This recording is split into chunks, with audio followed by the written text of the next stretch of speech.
Welcome to Dwarven Forge Live. This is On the Anvil, episode 155. This is the show where we take you behind the scenes here at Dwarven Forge. We show you what we're working on, we show you some of the challenges we're facing, and we'll show you a glimpse of the future. This is the show where we spend the next 2 hours hanging out with a wonderful bunch of like-minded folks, talking tabletop whilst enjoying frosty beverage. This is a show with no technical difficulties. This is a show where we want to hear from you. This is the show where, I don't know, something else happens. Welcome. Let's rock and roll. Hey, baby. I got the frosty beverage. Look at this. Yeah, we did it. We did it this time. And I just realized I didn't know if I'd turn my mic on as soon as we launched, but I turned it on before I gave it to you. Look at this. We're ahead of it all. Yeah, you're hot. Woo! We're good. Beans happen? Maybe. I don't know if we're beaning tonight. Are there even any beans to show if we wanted to? Do we even? Is there anything we could? Yeah, maybe we'll do it. Maybe do a little bean at the end. Okay. If they, if we remember. It's too bad nobody will remind us. Yeah. Yeah. Everybody always forgets about it. All right. Whoa. So, Hoppy's got the hamster, he the war enlarged, hamster. He enlarged the war hamster. That is awesome. That's Felipe did that amazing art. True. He did art for, it was like a Christmas present years ago. Yeah. He did art for a bunch of people at the office. I asked each person what their favorite monster was, and then he did a piece of original art for each person. It was awesome. Nice. Yeah. Hamster said, "My favorite D&D monster is me." He's like himself a hamster with him. No, right. I don't know what he. Did he say like? I think I just winged that one. I said, "Just make a cool war hamster," because that's his thing. Okay. I was wondering if he just like said a miniature space hamster or whatever. Giant miniature space hamster in armor, bipedal and fighting, and I guess there's that whole part. Yeah. I don't know. Yeah, and then we're gonna do a $50 Dwarven Forge gift card around halfway through the stream. That's basically it. We it's we want to more... hear from you, right? Weigh in. Let us know your thoughts. Let us know your ideas. Let us know your questions. That is why we are here, just to interact with you. But there's one rule: be nice, right? Be kind. Yes. Spread kindness out to the world, because I don't know if anybody's ever been on the internet. I'm learning more and more. It's like a pretty terrible place. Like so put the goodness out there. Chris was telling me about another scam today that I didn't know about. Another scam. The fake video games that trick you or something. Oh man, that's not a that's a. I think that feels like a way more high stakes thing to you than. I don't know. I didn't know about it. It's another internet. I was telling them about just the commercials of games that don't really exist, where they're like, oh, you gotta, this woman is on the street now. A bunch of snow blew into her house. You gotta guide the lava away from the orc. And, like, none of it makes sense. Just all those. Her house is full of snow. Guide the lava to it. Genuinely, clean up the my amount snow with some lava. It's if you actually watch the ads and try to figure out what this game is, it's all just made up. It's just scamware. Wow. I fear for my children. I don't go on. I'm not on the internet so much, but I think it's going to be unavoidable that they will be. So hopefully we'll figure it out by then. Anything else we need to preamble before we dive into news? We said we're giving people money, $50. Yeah, we're giving away free money. Jump in, get a little crazy. Yeah. Boom. I think that's basically it. There's really nothing to. Yeah, let's do it. It's the news.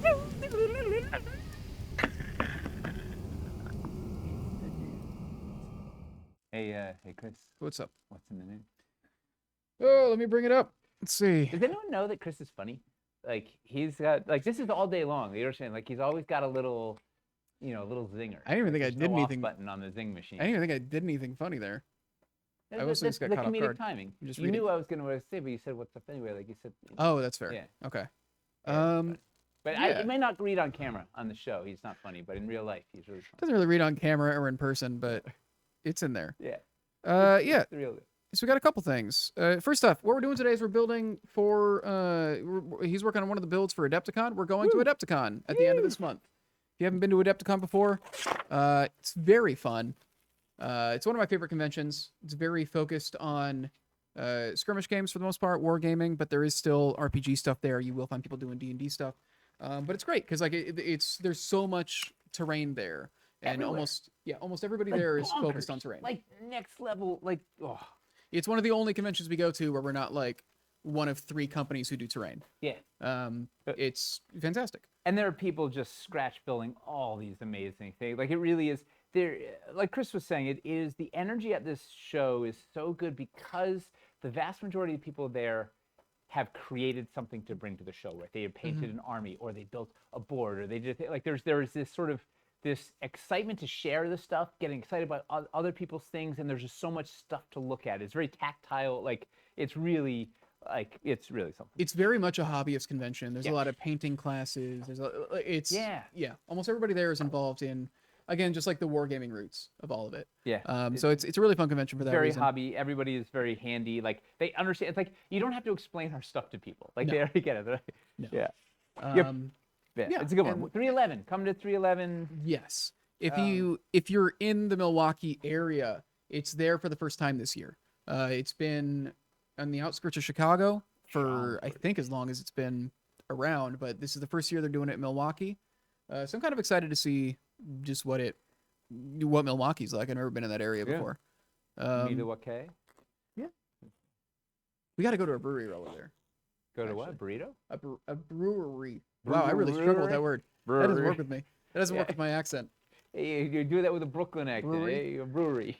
Brewery. Brewery. Brewery. What do they make at breweries? Beer? They make brews. Bruce. Brewskis? Brewskis. Is that how they talk in Chicago, right? Brewskis? The bears? I don't know. The only thing I know for Chicago accents is just the SNL skit. Yeah, that's it. Yeah, That's bears. my Yeah. my whole knowledge of Chicago is that. Yeah. And Chicago Fire, right? They Don't caught tell on me to fire. do Chicago accent's about up there with my Boston accent. Everybody that watched the anniversary games knows about that one. Yeah. The internet has it somewhere. So hey, I don't know if they still got tickets. They probably do. It has been a convention on the smaller side, although the reason they're in Milwaukee is that they've been growing. So yeah, come check it out. It's a very fun convention. I'm hoping that I can actually play some games there Also, this year. check this out. Assuming they did the same thing this year that they've done all the previous years, you do not need a ticket to go into the vendor hall. True. So you can come in and come visit us and shop and just danger your well. It is everywhere. There's Doom, but You don't need to pay for the products either. Anything you see there, you can it's just free. take. Just take You it, can just yeah. grab it. yeah, come. Well, actually, if you come to our booth, we'll give you a free piece. Yeah, that's true. But That's true. you can just go in and shop and wander around the exhibit hall. Like you only need a ticket if you're going to be in any events and paint classes and True. stuff. whatever. So, I did forget about that part. Yeah, that's Yeah, one of the you can only. just come and check it out. It's not a ticketed convention. At least I don't know if it. There's like 2 or 3 people who work there that watch us. You can correct us if we're wrong if Yeah. they're doing it this year. But yeah, at least historically, I know when we did it last year, one of my friends came by and surprised me because he was like, "Oh, I didn't need a ticket or anything," and he lived like an hour away. People would walk the exhibit hall and say, "Oh yeah, I just drove up for drove an hour to come just shop the hall and then I'll take off." Like amazing. Like it's a smart model. It's a very cool con. It's if you have any interest in skirmish gaming, and even if you just do D&D, there's still a lot of really cool stuff there. It's I mean, worth, a lot of worth checking out. crossover. Yeah. Plus, you'll just get inspired walking around, just seeing all like there's just everything from Marvel Crisis Protocol to BattleTech to the Shatterpoint to X-Wing to all like there's just so many everybody playing with toys everywhere. Miniature Greek ships like this like it's really fun. Yeah. Did we mention it's fun? Do you think we yeah. Hobby Hippo did a Wayne's World reference. What was I thinking? Is that Yeah. Alice Cooper's breakdown of Milwaukee? Well, I'm a regular visitor here. I think that's the bit. It's been a Yeah. while since I've seen it. Yeah. Speaking of conventions, I booked my flight and hotel for UK Games Expo today. The theater was the last time I saw that. Yeah, we are going to be. Nate and Mace are going to be at UK Games Expo as well. So if you're going there, we will have a very small presence, but we will be there. You know what? We also have some devilishly handsome, rugged mercenaries that will be working the booth too. That might have some familiar names. Mm-hmm. Yeah. Can anybody guess who they are? I'll give you a clue. Anybody know their legal names? One likes castles, and the other one watches like 4 streams at once and moderates them all at the same time. Also, Incredible. yeah. Yeah. I think it's all we need to say for Adepticon. Woo! Outside of that, we've got Restock. Restock happening next Tuesday, March 11th, I believe. Yeah, next Tuesday, March 11th. Something we haven't said yet that you haven't seen. We've got the Restock listing up there for all the standard products. Got things like the Mother of All Mushrooms in a standalone pack. First time you've been able to get it since the Kickstarter. Underdoom Stairway to Violence. I think we've got the passages, the cavern passages, and all the paint schemes coming in.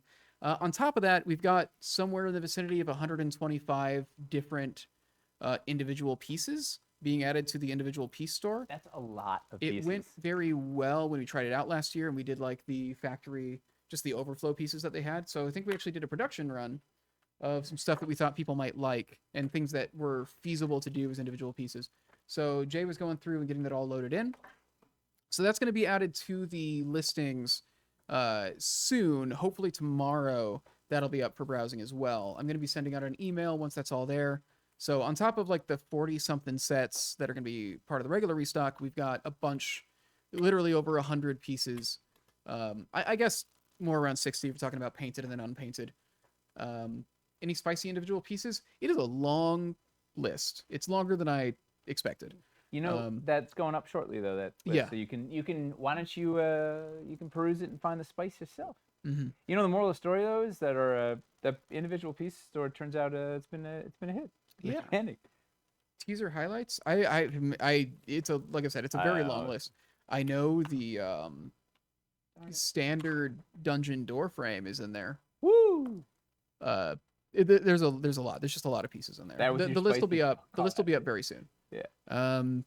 Outside of that, speaking of the store, if you haven't heard yet, Lowtown is going to be entering the store March 25th.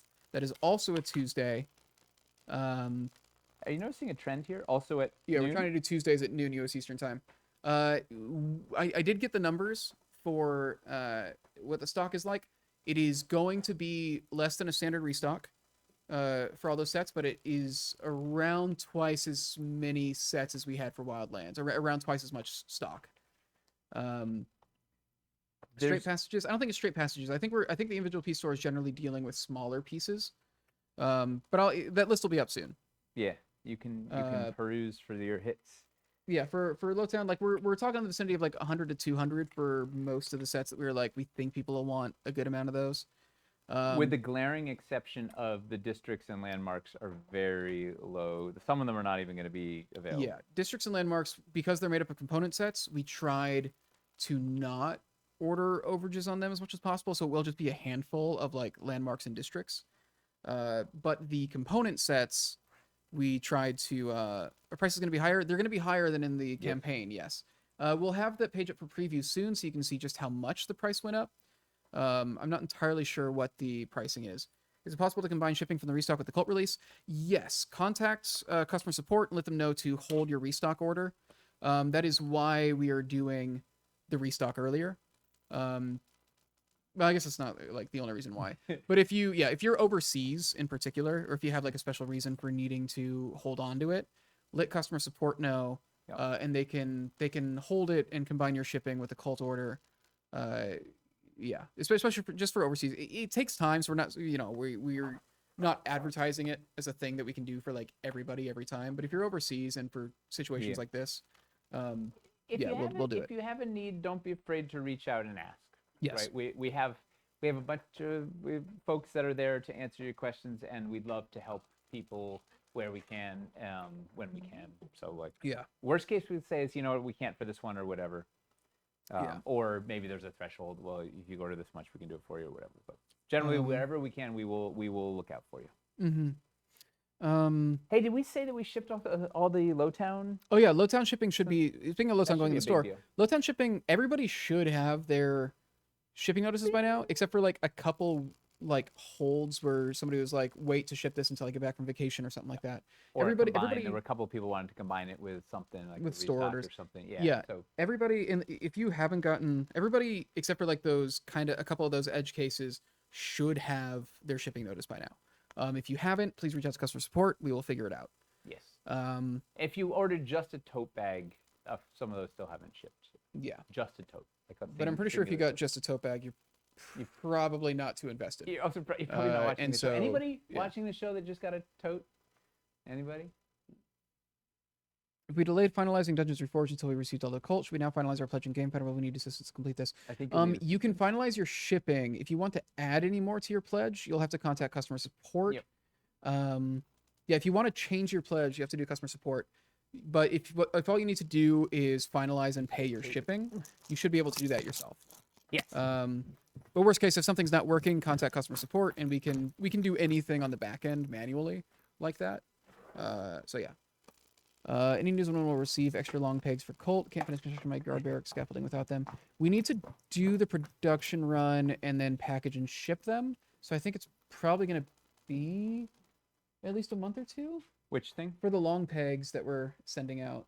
We have to like Yeah, produce we have. them. There's a couple of things we're trying to sort out. We're trying to see what the realities with the magnet swaps are, and we'll try and bundle all together. So there's some moving parts there. So we'll keep you posted. It's going to be a little. It's not going to be fast. Like we'd figured out the roof ridges back in like October or whatever, so we could get ahead of those. These ones we were not ahead of, so it's going to take a little while. So unfortunately, you have to be patient there. But we will get to. And we'll have a Kickstarter update when we know the plan for all those. Like when we've got like a solid plan and timeline for those, we'll make a Kickstarter update that says like, okay, here's what to expect. Like, be looking for this shipment, that kind of thing. Hey, you know what? We also we forgot. Speaking of which, is treasure chests. Talking about that. Yeah, Dungeons Before Treasure Chest should be going live next Tuesday as well. Yeah. Yeah, also on Tuesday. Yeah. The way that the treasure chests work, basically we reopen a limited version of the Pledge Manager, and we're gonna zero out all the products so you can't, change like the sets in your order. But we will have manually added all of the treasure chests to your order, and you basically go in to edit your pledge, and you can change what each of those chests are. Plan is to launch it on Tuesday. We're working with GameFound right now to get all of those added. So we might have to delay if it takes longer than we expect. But and Dragos, you should finalize your pledge before the treasure chests, because you're not going to get treasure chests if you don't have your thing finalized. And worst case obviously scenario, we can take care of you with customer support if we have to, but it's easier if you do it now, so then you can be part of the thing. But Animation Giant, we are working on the. I assume you're talking about like the Assassin's Perch thing, the perch magnets. We're still working with a factory on that. So they're actually going to be here tomorrow. Yeah. So we're talking through a bunch of the stuff in person. They had a business trip to the States, so they're coming by. Yeah. So they'll be in. Yeah, literally tomorrow. we're gonna meeting walk them. through a bunch of stuff. Yeah, I forgot about that. Yeah, literally they're coming here tomorrow. Yeah, it's wild. And the what was I just thinking about? Hang on. When we're done with this topic, I wanted to circle back to Adepticon. Okay, go for it. Just like seriously, if you're at Adepticon, please come by the booth and say hi. Like we would love to. Like don't be shy. Like that is why we're there, is so we can see you guys in person. Like really, come by, say hi, give us your screen name too. It helps so we can connect. Because the hardest part is trying to remember a person's name and their screen name and like there's so many whatever. But like seriously, come by and see us. Like it was seeing Drago's post made me think of it, because I've seen him at enough Gen Cons now that I see his face when I see his name up there, and it's really neat. So like it's fun to get faces behind these screen names. So come to the booth so we can see your face. So then I can, Jeffrey, the court jester, is pulling our leg. He knows very well what Adepticon is. He's very aware of what Adepticon is. What was the joke? I'm pretty sure Court Jester works for Adepticon. Oh, that's amazing. Oh yeah. He's setting up. He's definitely connected over there. Booth number 311. So he confirmed it is 311. Yeah. Yeah. 311. How can you forget that? 311. Yeah, true. I mean, if you live in New York, you should know 311. Hey. And I think everybody who buys from us lives in New York. So, was there anything we grew missed? Up in the 90s, you should know 311. Yeah. How far is the airport from the con? I have no idea. Actually, we haven't done this trip to. We haven't done a trip to Milwaukee before, so. Dave Moffat kept we're gonna be learning a lot. Yeah, I'll sign your DF for sure. Says Hidden Mana. See, we'll sign pretty much anything. Literally, look at this. I know Paul's face. I know Dave Moffat's face. I know Hidden Mana's face. Like it's the best. Like these. Yeah. So come visit us if you're around. We'll happily sign your pieces. We'll happily say hi. We'll give you a free piece for coming to the booth. Like Milwaukee isn't that big. It's nice. I'm excited to get to see Milwaukee. I've wanted to go to Milwaukee for years because I wanted to go to Shrek Fest. Shrekfest. And then the Shrekfest isn't happening anymore. So I was Oh. like, oh, I'm never gonna have a reason to go to Milwaukee. And then they moved Boom. Adepticon. So which Shrekfest had to die, so that So Adepticon, Adepticon could run. yeah. Could Not that could Shrekfest live. was not that Shrekfest was filling that convention center. It- They were just doing it out in a park. But yeah, oh, I love it. yeah. So good. Do we have anything else? Let me just move through the rest of the stuff we got here. Yeah. If you remember the Great Dwarven Build Off that we did last year, we're doing a second one. I think we haven't done as good a job of telling people that it's happening. But there's a page on the website where you can see the rules and everything. I think it's $150 Dwarven Forge gift card is the prize That's right awesome. now. For doing something you already do anyway? Or just Yeah, go with the it's F? just a little. There's still 2 weeks left to submit. I think I just posted a link in the chat. You can get more information on our socials. We got a channel for it on the Discord. If you're wanting to participate in that, it's fun. We're also gonna do like a top 10. We always do. We do a top 10 too. Marvin is running that whole thing himself. He's trying to do some more community initiatives. So yeah, go ahead and check that out. It's a chance to get some gift cards, see some cool builds. I love seeing what people submit. Like it's really like it's just the best. Are you guys this is still the whole using? point of making these things, right? Are you guys still using X? I thought you guys used Blue Sky. Yes. This we just haven't updated the we just haven't updated this thing yet. I'm Twitter's using the dead to Dungeons. us. I'm using the Dungeons Reforged thing. Yeah. Hey, that's a good. I need to tell Letitia that we need to remake all the things now. Honestly, I need to go in and I need to update the footers on all the emails too. Oh yeah. We need to go through and change. I just changed a lot of it things on the Kickstarter update template. I changed it to Blue Sky. Finally, yeah. It's so many places to find a. Plus, also, I'm sad that Twitter died. Well, we were just noticing. Me too. It was Blue Sky's fine so far. Yeah. It's picking up. But the main thing is like, we get so much better engagement on Blue Sky with a much smaller following. Like, that was a big part of it. Is like on top of everything else going on X, like we had like thousands. I think we had tens of thousands of followers. Yeah. Everything we posted would get like Nothing. 2 likes or something, like no engagement whatsoever, because the platform, even just like everything else aside, the platform just wasn't functioning anymore. And now we're on Blue Sky, way smaller following, and people are actually seeing and engaging with it, and it's like everybody left, and it was just like it was such a great little snapshot of the gaming industry, and like I don't know, I really miss it. But life moves on. Yeah. As Jeff Goldblum says, life will find a way. Right, and we have a Mastodon account that Mace has the credentials for. We just haven't set that up. The main thing is, man, building up new accounts is just such a pain. Is also the main thing. I think just making. I think it's why we haven't done Mastodon. It's why we didn't do some of the other like new platforms that have come up. Is it's like that's another thing to put on Mace and Marvin's plate. If we had somebody whose job could be just posting on socials, we could do a lot more. Yeah. But it's a job that is being split with a lot of other jobs. So, what are you gonna do? Yeah. At Talia's office, my wife, like the woman who runs the front desk and billing, like she's got 7 hats and social. And they're like, why aren't there like 2 posts a day going over? She's like, are you out of your mind? Do you know how hard To make a post that's actually it's good? It's a job, like a big Yeah. There's no understanding unless you've ever tried to do it. There's no sort of understanding of the amount of work and thought and time and care and cultivation Yeah, because the act of, if you don't care what it is that's being posted, the act of making a post is super fast. But like if you want it to actually work, it takes time. If it's for a company, you need to, there's like, you need to include this and it has to do that. And we're trying to, there's so many, there's like, it's not just like a personal thing where you take a picture of your cheeseburger and put it up. Like, there's more thought and work required. And Thank you, Donna. We appreciate that a lot. Like it's good to know that if we do expand to Mastodon, it's nice to know that we've got that locked down. Woo. But yeah. Mace is good that way, man. She like swooped in and got like. Oh, it was Dinah. Dinah got the handle for us. Got it for us, and then gave it to Mace. You're the best. So just to make sure that somebody else didn't take it.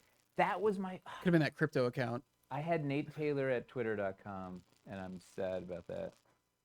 That was the biggest loss. I didn't even try to get. Well, okay, so that's the thing with Blue Sky though, is it's very easy to get whatever handle you Yeah, want because you yeah. just change the end of the domain. Because we could literally, did we? Are we Dwarvenforge at BlueSky.com or did we like I don't know. just use Dwarvenforge.com as our Nobody knows. thing? Dwarvenforge. Because then what we could do is you could do Nate Taylor at Dwarvenforge.com. Wild. As your Blue Sky handle. Wild. Yeah. Huh. Unless Anyway. somebody grabs that right now. then we're- Anyway, that's a huge digression. I'm not gonna get on Blue Sky. It's too much work. I don't know. There's a. You basically just been doing Instagram. I've been lightly doing Instagram. Anyways, Fundamentally, I just don't want to be staring at the screen that much. That's the I get problem. that. Like I said. I've been moving back from social media quite a bit lately, and I think it's generally a positive. Yes. Okay. Last thing we had, Hero Forge is starting a custom dice Kickstarter that launches tomorrow. Woo! They do custom miniatures. They're doing a thing now where you can customize your dice. They did some photography with some of our terrain, and that's cute. But mostly it's just an interesting Kickstarter being done by our friends. It's like a little miniature inside the die, right? Isn't that the? It's a couple things. I think you can put a miniature inside it, but then it's also you can customize, I believe, the faces on the die Wow. if you wanted That to. is wild. So there's a couple there's a couple cool things to it. So that's launching tomorrow. If we got any dice goblins in chat, I mean, what check are the that out. chances? What what that Venn are the diagram? odds? What are the odds? Dungeon Yeah. goblins and terrain goblins, like what that? I think it's Yeah. a circle. Yeah. That is all the stuff that I had down for news. We might have forgotten some stuff, and I think there were some questions that I missed that people can bring back up. Basic goal for the rest of this is Nate's going to free build, and we're just going to kind of talk to you guys. It's going to be a laid back conversation kind of day, and we might have some beans in there apparently. Woo. So A singular being. If all. what goes well. were the questions that? All right. What Well, was the hang on. I list? want to talk about last week first. Okay. Before we dive into today's topic. So I'm gonna first full of all, screen you. Oh, okay. We're going in story mode. Yeah, okay. Well, I will go. I am going to go to story mode. So yeah, just take your hands off the keyboard, sit back for a sec. We're gonna take a story. I'm gonna adjust your So- camera while this is going on. First, I wanted to say, sorry if I got feisty last week. Like, I walked away from last week's episode feeling weird, right? Like the vibe was off, and I couldn't figure out why. I was mulling on it. About, ooh, yeah. I'm just trying to Yeah. make you less washed out. I'm sorry. Ignore me. So, the vibe was off, and I was mulling it over, right? Because it didn't sit. And I think I have a couple of I figured a couple of things out. So first of all, the preface is like this. The whole purpose of this show is so that you can ask us questions and you can interact with us and you can see this stuff straight. That should always be like. You guys are never in the wrong for asking questions, and nobody's in the wrong here. I'm just saying, like, I don't want to ever shut down. Like, that's the whole point of this is we want to be interacting with you real time, authentically, like, just letting you see the stuff, getting a chance to talk to the people that are doing the stuff. It's like an important part of what we're doing, and also totally valid to be upset, like be disappointed. You've waited 2 years for stuff and be disappointed if the things aren't living up to your expectations, whatever. Like all this is valid. And all right, it's a little hard not to get defensive sometimes when you've worked for. It was literally 4 years this project, right?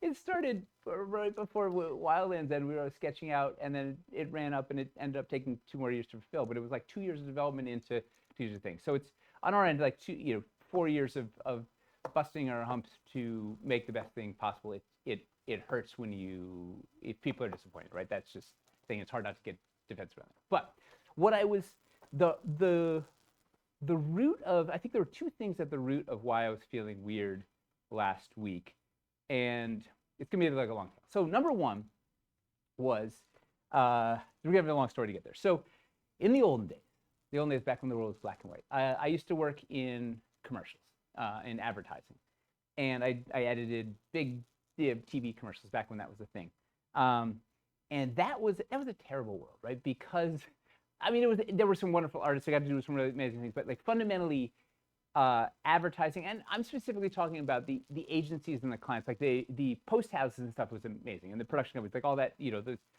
was pretty amazing. But the nature of advertising is such that it is a culture of fear, right? The whole thing is driven by fear because the creatives are worried that the senior creative is going to yell at them or fire them, whatever. The senior creative is worried that the creative director is going to yell at them and fire them, and the creative director is worried that the big muckety muck CEO whatever is going to like yell at them and fire them and whatever. And then the account team that's also the agency is the whole time is worried that they're, the same thing. They're worried about the hierarchy, and they're worried that the client is going to fire them, right?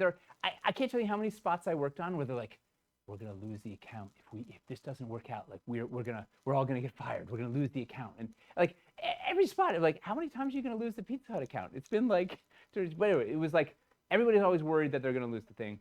And on the client end, they're all worried, right? That whoever's in charge of that spot is worried that their boss is gonna fire them because it was a lot of money, right? There was a huge, this was right, the out of the 90s into the aughts, like there was a lot of money in television advertising. So the stakes were, everybody was basically worried that the shareholders at the top are gonna yell at them that they're not, because they lost the account or whatever, they're not selling more pizza or whatever it is. So the whole thing is whole culture of fear, right? That's the we're trying to establish here. So not a great place to be creative. And there was a director that I got to work with a few times, very big, famous, very successful director, worked with all sorts of celebrities in huge, like big spots. Oh, and that was the other thing. In the fear, so meanwhile, it's this culture of fear, but everybody's chasing art, right? They're trying to come up with got milk, or where are the donut? No, time to make the donuts, or where's the beef, or something like this little micro story that gets into the zeitgeist, right? You're trying to do this like cool, creative, out of the box thing while everybody's like telling you to get in the box and be afraid because you lose your job and whatever. So it's a weird dichotomy of you're trying to push the envelope, but everybody's telling you to stay in the envelope, but they want you to push it, but it's, it's nuts. So anyway, super successful director who was also like just the most surly, angry, just terrible. Like he just radiated like malice. When you ever meet one of those like people, you get in a room with a person that's just like the vibe. In like cartoons they have like the squiggly like lines coming up the thing. Like he just had like squiggly lines like shooting off him at all times. And he compounded by the fact the guy was like 9 feet tall and he like walked like a Cro-Magnon, like with his arms like dangling down. He was all hunched. He was like super tall, but he like hunched down to like, and he was always kind of glaring. He looked like, you ever see Ghostbusters 2, Vigo the Destroyer, right? He, like just like that, just angry, and he's like always going at, and he's like, and he was looking to pick fights, right? He's always like kind of like just picking on everybody, yelling at everybody. It was just the most ill-tempered. You just did not want to be around this guy, right? He was just but very, very talented, right? Managed to make these like really iconic commercials, managed to do these things that kind of pushed the envelope, did all this stuff that people were afraid to do, pushing the envelope and doing these like really cool stuff and working with it, just pulling off, getting some art injected throughout this hierarchy of fear. So, but just like the worst. And so one night at a client dinner, so there was another big part of the advertising culture was like just blowing tons of the client money on these ridiculously extravagant dinners, like $1,000 bottles of wine just to pop it up, like which is so like the production company would then bill back the agency for it, who would then bill back the client. So like the clients feel like they're getting lavished by this like thing, but they're actually paying for it, and so it was like just it was all nonsense. Anyway, so a few $1,000s of wine in, he tells the creative director, he's like, listen. He's like, the reason I'm like this is to keep everybody out of the lion's den. Like, what the heck what are you talking about? Like, maybe she does more wine. He's like, no. He's like, I most of the decisions that I make, I don't know how to defend them, right? I don't know how to defend them. If all you idiots are coming in and lying, like we're not gonna have. And he would, this would have been full of like all he spoke in was like 4-letter words. So it was just the expletives, so like a train of expletives. Like it was like a Kevin Smith script or something. It was just. But anyway, this is the PG version. So we wouldn't have a thing if you guys just kept coming in. So I know if someone's willing to come into the lion's den, that it's worth listening to what they have to say. And what he meant was because you're in this culture of fear, one of the things that would manifest on set is everybody would like there were 2 ways it would manifest. One either someone's trying to like justify their job, so they're like trying to come up on this on the fly. They're just coming up with cool ideas, right? They're just waiting and like just nonsense, right? Just terrible stuff. Like you just pitch throwing stuff against the wall, see if it sticks, or it's just like a nonstop string of like nonsense. Because there's a lot of people there that are not, they're just sitting in Video Village in the client circle, like just like trying to like justify why they're there, or everybody is terrified of everything. Anything that's a slightly rough edge has got to get sanded down. Like, oh no, what if it offends one person somewhere? And to the point where like, the talent will like pick up the soda can or the pizza or whatever, and then someone will be like, oh, I don't know, do people pick things up with their hands?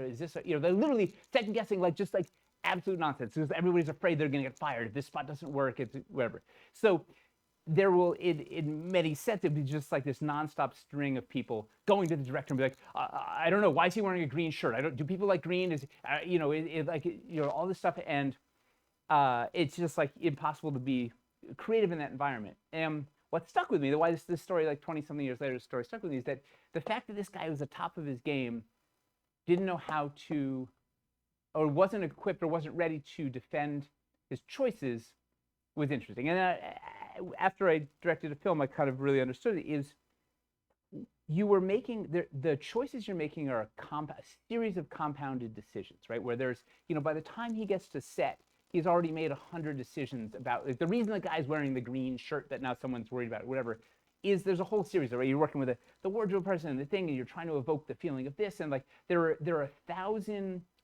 subconscious things that you are trying to instill, especially in a television commercial, right? We have such a limited time to tell a story. You need to deliver as much information as possible in such a small time. So the music needs to be pointing at the right tone, and the sound effects need to be driving that, and just the way the person looks and what they're wearing and the way they're framed, and all this stuff, the light on them and this, it all, there's 100 little decisions that all need to point in the same direction, so that person gets the information. They immediately see that scene. They go, oh, I know that guy. I know this. They immediately place it and go, whatever. And by the time he got to set and he was doing all that, and someone would start picking at the shirt, he might not know. He doesn't know why he chose the green shirt, but there was a good reason. And in fact, there was probably a series of 12 things that got to why they were in a green shirt.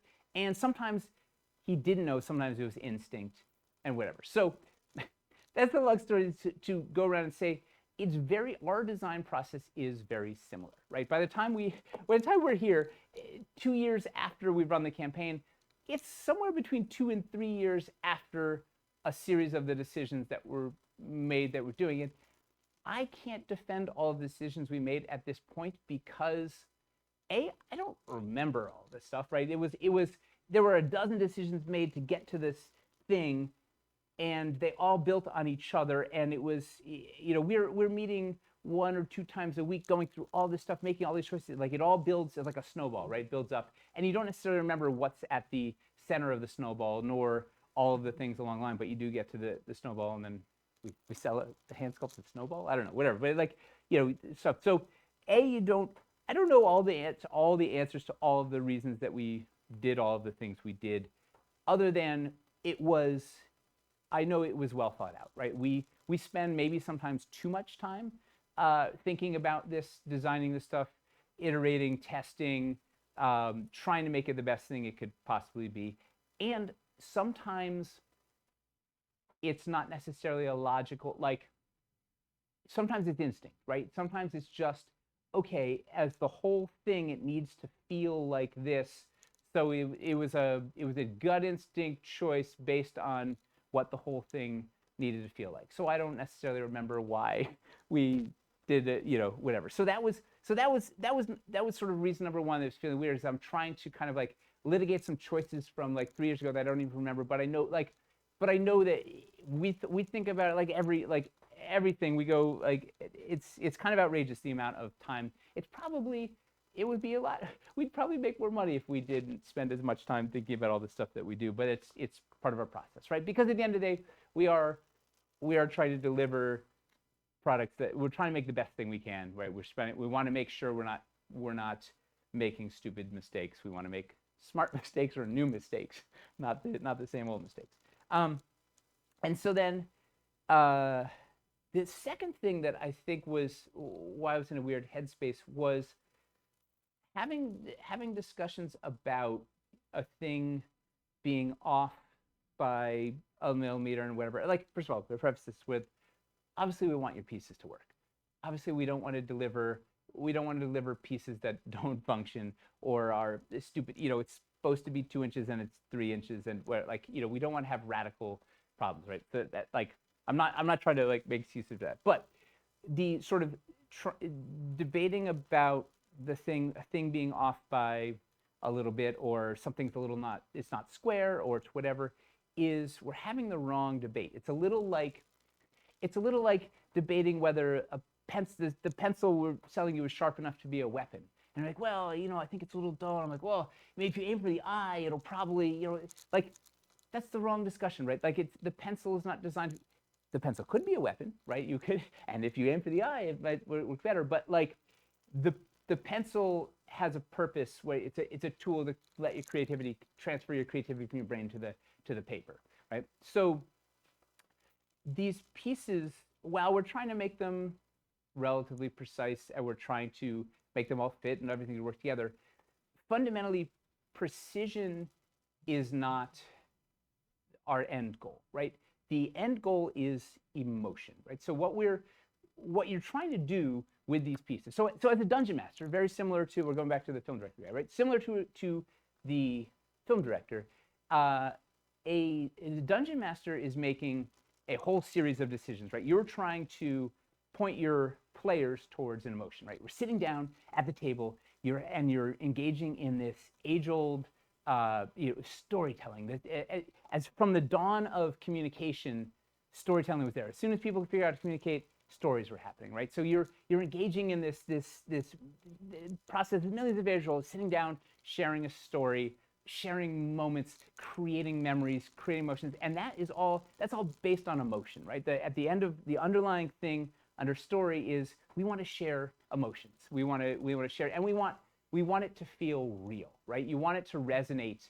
Like, the best, when it will happen to you, sometimes at the table or acting or whatever. The thing that you get that, like, you get that thing where it feels real and you're having actual real emotions and you're creating real memories, you're creating the screen. So, like, that's sort of the end goal of these games, besides escaping and having fun and laughter, but is to feel something, right? To have some emotion. And so as a dungeon master, you were trying to set the stage for your players to have emotions, right? You were trying to, the combination of the things that you were writing and the monsters you're choosing and the treasure and the accents you're using and the choices of the villain names and all of the music that you're putting on. Maybe you're dimming the lights down and creating some candles, or you have a silly thing, or you a handout, right? They unfurl a scroll, and that is like harkening back. Now they would feel like in their thing or whatever.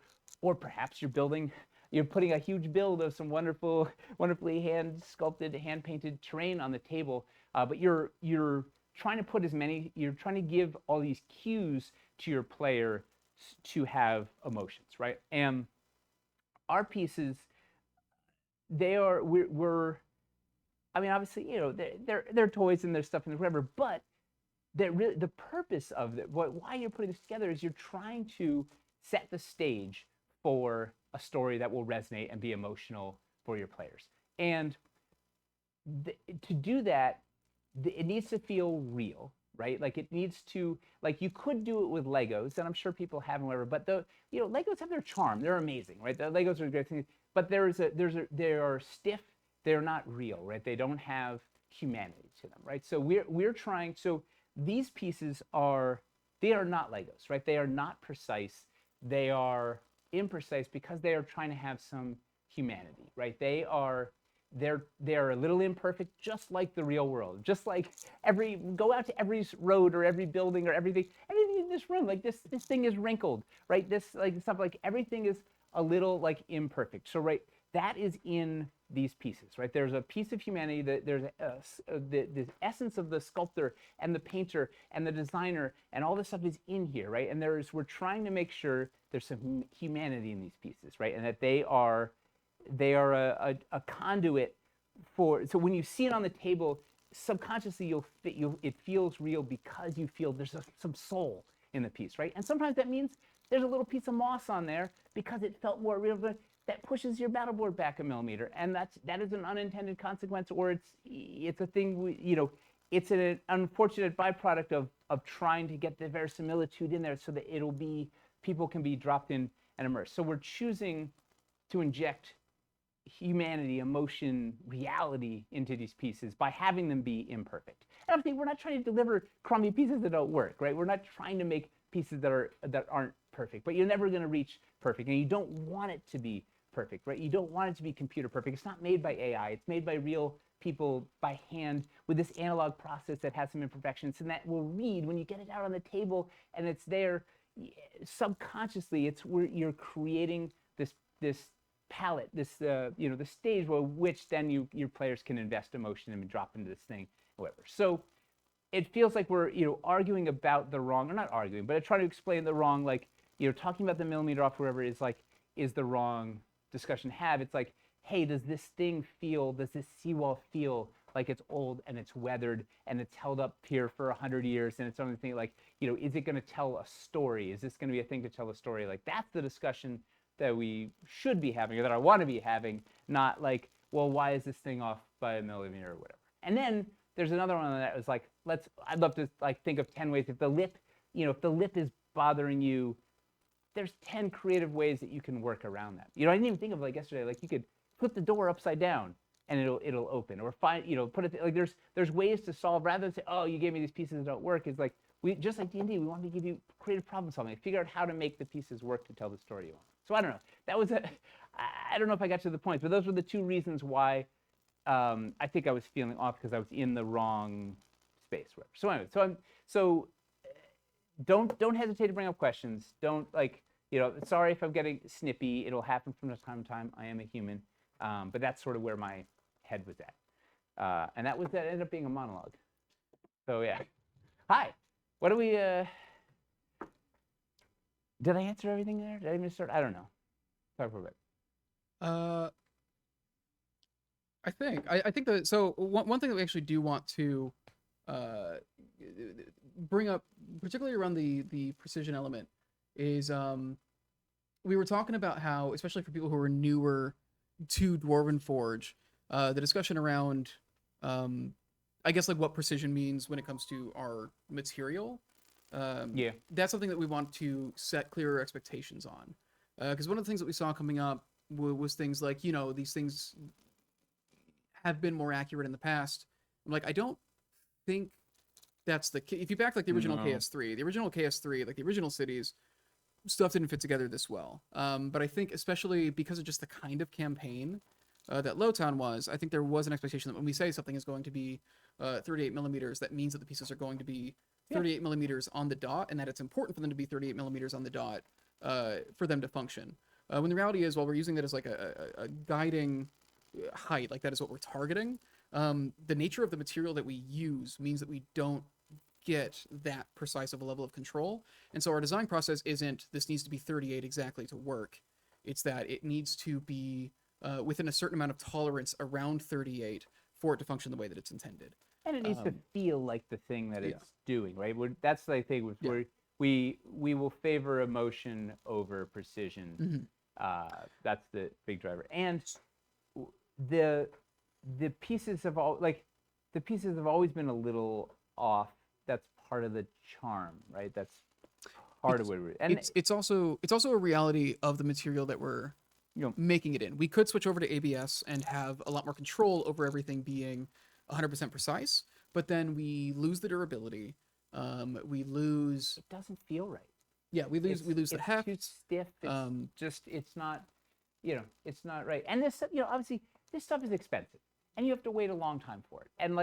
And we tell you it is going to solve the sun and the moon and the stars, and it's going to fly to outer space, and it's going to be the greatest thing in the world, and whatever. And so if it isn't that, it's disappointing, right? I get that, and that is, you're allowed to be disappointed. And maybe we shouldn't tell you it's going to be the greatest thing in the world.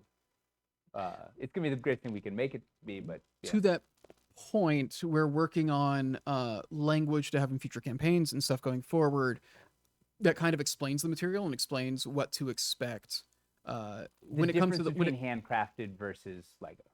Yeah, and just this is why those size variations happen due to the cooling process and everything, and also explaining like, but the reason that we're doing it with this material, the reason that we're doing it this way, um, is because of these benefits that we get from it. So many of the things that kind of set us apart, make this terrain stand out from the terrain that other people make, Yep. is because of the material that we're making it in.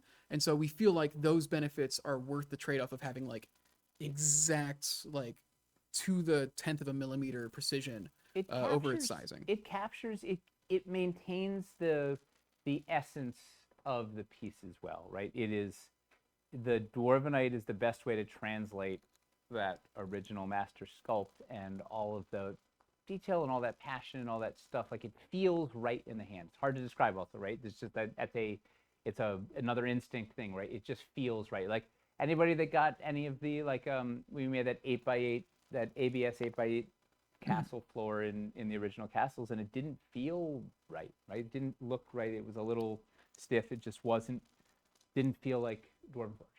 The other thing too is that there also there is a difference between things like the perch issue and things like the slight variation in floor tiles. Yeah. So yeah, there are some, and things like, you know, we are looking at the diagonal and dangle room thing. Like what we're looking at there is we're like, it seems like what that is a warping thing, and in most cases people have been able to fix it. But we are looking into, is there a way that we can improve the way they're assembling it to reduce the amount of variation and warping that's happening there. The dangle room warps in and the large diagonal warps out, so that compounds on each other. And part of it is also like the dwarvenite has to cool, and the weird shapes are harder to clamp in place so they stay true, and yada yada. And then the seawalls thing, in particular, when it came to the like the doors opening on it thing, I think that was just a thing where we were like, we just like, it just wasn't what it was designed for, which I think was the thing there, is we wanted it to have like a gap there, as well. So it is like each of these things too is like an individual issue, and at the end of the day, if something just straight up isn't working the way that it's supposed to, that's absolutely a case where you should contact us. And if it is like, oh, this piece is defective, then we're You get an gonna LED replace wall and the light doesn't work. That's a problem. It's not doing what it's supposed to do. You get a magnetic roof perch that doesn't stick to the roof. That's a problem. Like it's not doing what it's supposed to do. And also, like, we don't want to. It also does not help. And I do want to say this. If somebody is upset with the pieces, it doesn't. We don't need people to jump in and try to defend us in a way that makes the people with criticism or complaints feel bad. You're allowed to complain. You're allowed to criticize. You're allowed to be disappointed in the stuff, right? Like, I think that is also a thing, because I think looking through a lot of the things that were raised around Lowtown, it feels like a lot of it was okay. There was with a lot of them, it's like there's kind of a misunderstanding of the materials and kind of expectations, and that is down to communication on our part generally, which is why like a large part of it has been, how do we make sure that people understand what it is that they should be looking for when the stuff arrives. We also make, we make a lot of decisions, right? Yeah. Like there are hundreds of decisions that are made about these pieces, and a lot of it is post campaign. It's hard to track, or near impossible to track and catalog and share all of those decisions.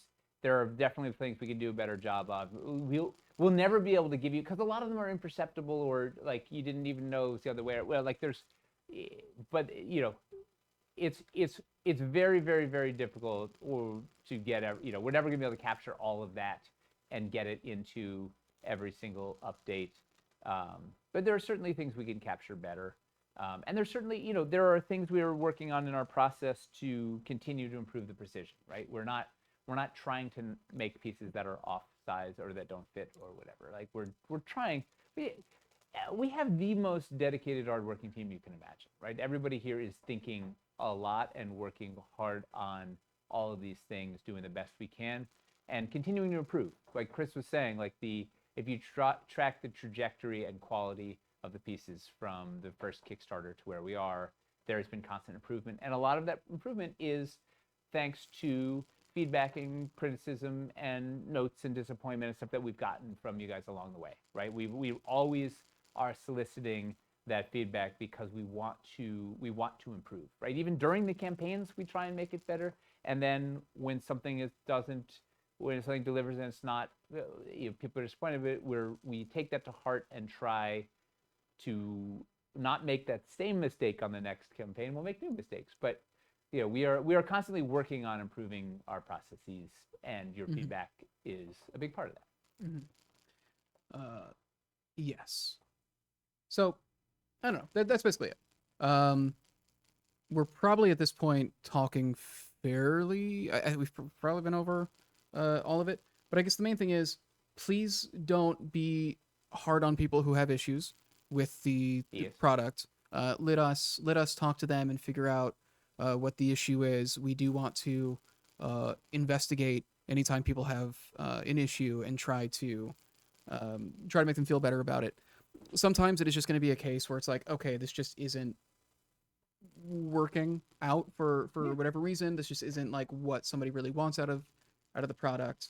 But it's not worth getting into fights over. I And guess. also, some of it is subjective, right? We inject a lot of art into these pieces. A lot of it's subjective. There's, it is not all going to be for everybody, right? Sometimes something's not to your taste. You could love ice cream and go to Baskin-Robbins, and of those 31 flavors, maybe 2 of them are not for you, or 5 of them, or 10 of them, or whatever, right? It doesn't mean I'm not necessarily going to keep going to Baskin-Robbins. I don't know why I picked Baskin-Robbins. I guess it's 31 flavors. It's like, but yeah, or maybe they made a bad batch that day. Should we build? Is there any other? Yes. Let's go ahead and build, and then we'll also let's go ahead and get a keyword because we're basically at the time for that. Yeah. Oh yeah. What's a good word? Some kind of good keyword. Empathy. Can we see that moon? What is that an emoji? Tolerance. Slobber knocker. Marketing. Humility. Let's not. I like tolerance. Let's not be. Really, the point of this was not to badmouth people who had issues with the product. So let's please not. No, let's not let that be the not takeaway the here. intention at all. I'm trying to explain my headspace. Okay, Ham Planet. Ham Planet is nice and inoffensive. There's nothing. The word is Ham Planet. If you want a chance to win a $50 Dwarven Forge gift card, type Ham Planet. Letter word. Yeah, just type Ham Planet in chat if you want a chance to win a $50 Dwarven Forge gift card. That shouldn't upset anybody. Nobody could possibly have an issue with Ham Planet. Let's just go ahead and go with that. Yeah, cleanse the chat, Ham Planet, and then we will cleanse the get chat. Get to building. If you had an actual, there were some questions that have come by that I do want. You might want to type them again. Yeah. Wait for this to pass, and then we'll. This too shall pass. This too shall pass. Yeah. All right, everybody. It's not Hamster Planet. Oh. Still there. Dun, dun, dun, dun. See, I don't think vegans are upset by the concept of, like pigs existing. I don't think that's let's not go there with it. All the vegans I've known have been very tolerant of let's not get carnivores. mean-spirited. Let's not get mean-spirited about it. If anything, just let Ham Planet be what it initially was, which is a joke about Nate for some reason thinking that Spelljammer is any weirder or less cool than the other stuff he was into in the 80s. It breaks the it breaks the immersion. It's just not but who gave me the everything else in Faerun can be taken so seriously. Someone gave me a Spelljammer helm at Gen Con. It's amazing. Yeah. It's in general, the Spelljammer saga was probably the best part of. Oof. Oh, tariffs. We can talk about it a little bit. I've had some talks with Jay about it, and we can't say anything huge and sweeping yet because we need to see what happens. Well, we can say this: we're not going to charge any more for anybody that paid for anything in a crowdfunding campaign. You're not, Yeah. your order is locked in. We're going to give it to you. We're eating the 20%. Yes. Like you get, we're not going to ask you for more. Yeah. For the tariffs. The reality is we need to evaluate. One, we need to see how long these things stick around. Yes, it does increase our production cost. We are not going to. Yeah, it sucks. Yeah, it's like... it's a serious issue for us, especially if it continues. But we're going to.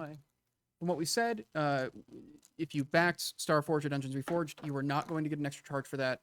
We agreed to give you the product for that price. We're sticking to that. That is what's going on. So you're not going to get an extra charge to get your sets for that.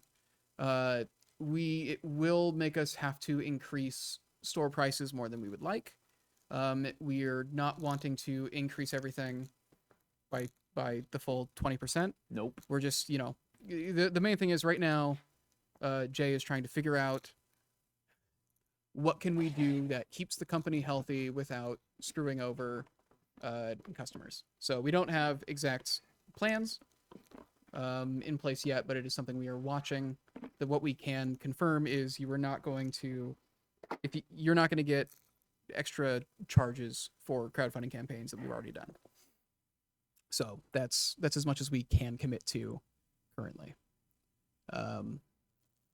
Yeah. And also, it's all in flux, man. Who knows where? It's changing day to day. A lot of it's posturing nonsense and whatever. Like I don't know. It could very well go away.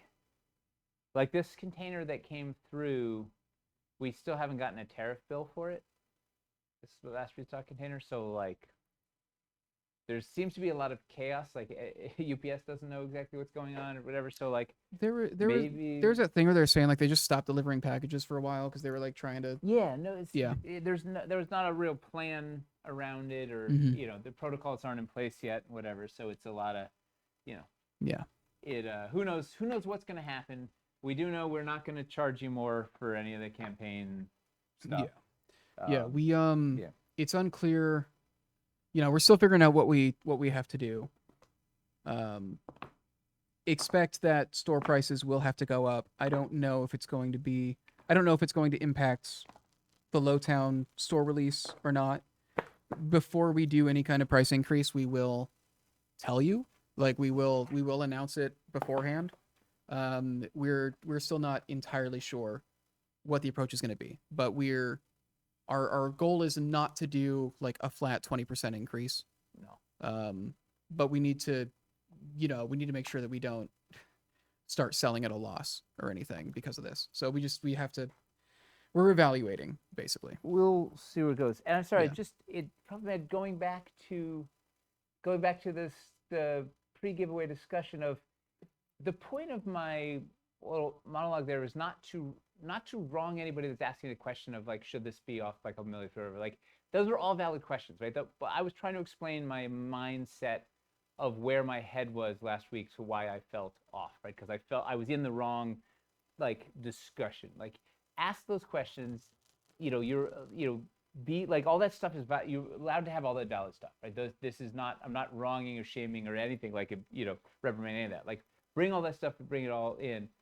I need to keep the perspective of like, look at the forest and remember what the sort of overall thing is rather than go down into the trees on some of the, and be like, well, wait, pull it back up and remember what the core message was. And we need to remember that we are not our customers.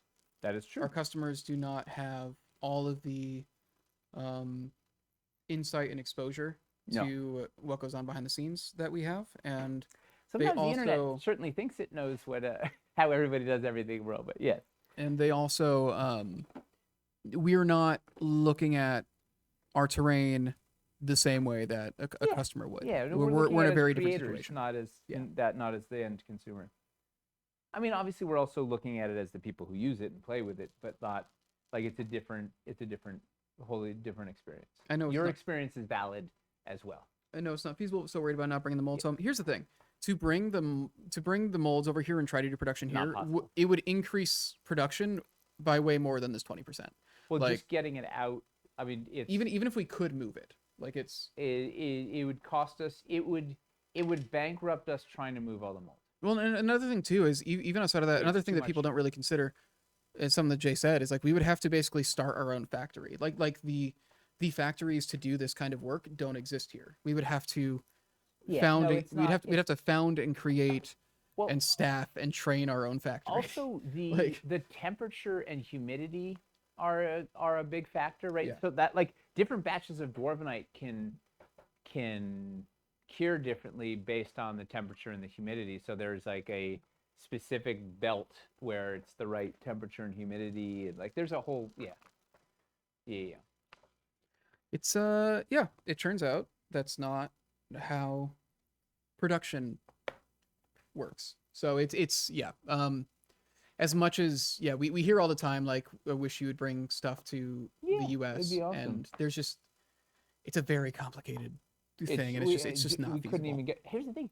Also, people nobody in the States has the know-how to tool molds like this anymore, right? Because we outsource. Like there aren't there's I think it's two guys at the factory that are like the mold whisperers that do this tooling. It's this crazy analog tooling. Like that craft, we don't have that craft stateside anymore. That all shipped we shipped all that stuff away and lost that art. Like it isn't art. All right, so I'm gonna build some stuff, and my thinking was, because we have a lot of we're gonna have a lot of big expansive wargamey stuff and sort of outdoors and whatever. I wanted to do a dungeon, and I wanted to put lava in it because lava's flashy, and I thought it would be fun to do some sinister because I don't think we did. Did we do Sinister plus Hellscape during Dungeons Reforged? Does anyone remember? Sinister plus Hellscape? Yes, we did. Okay. Yeah, we had a Sinister Hellscape build. What was it? You had I think you went down Oh, to double portals. yeah. Looking at it on the right-hand side, there were double portals. One was Sinister, one was regular. Hellscape in the middle. Do you want me to bring the photos up? Yeah, if you have it easily. Okay, I'll go find them. Sinister plus everything. Make a Sinister pretty.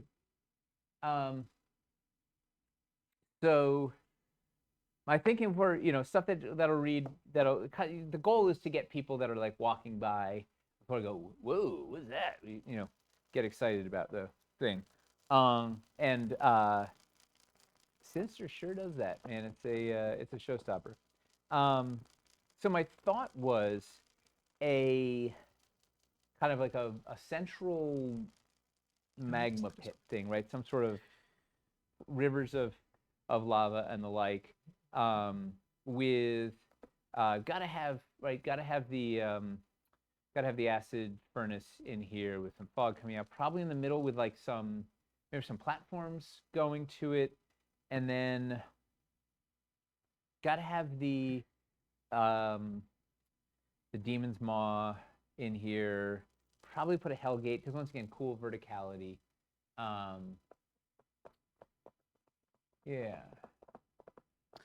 The Sinister not having marble on the small pillars was a choice during design. Yeah. Yeah.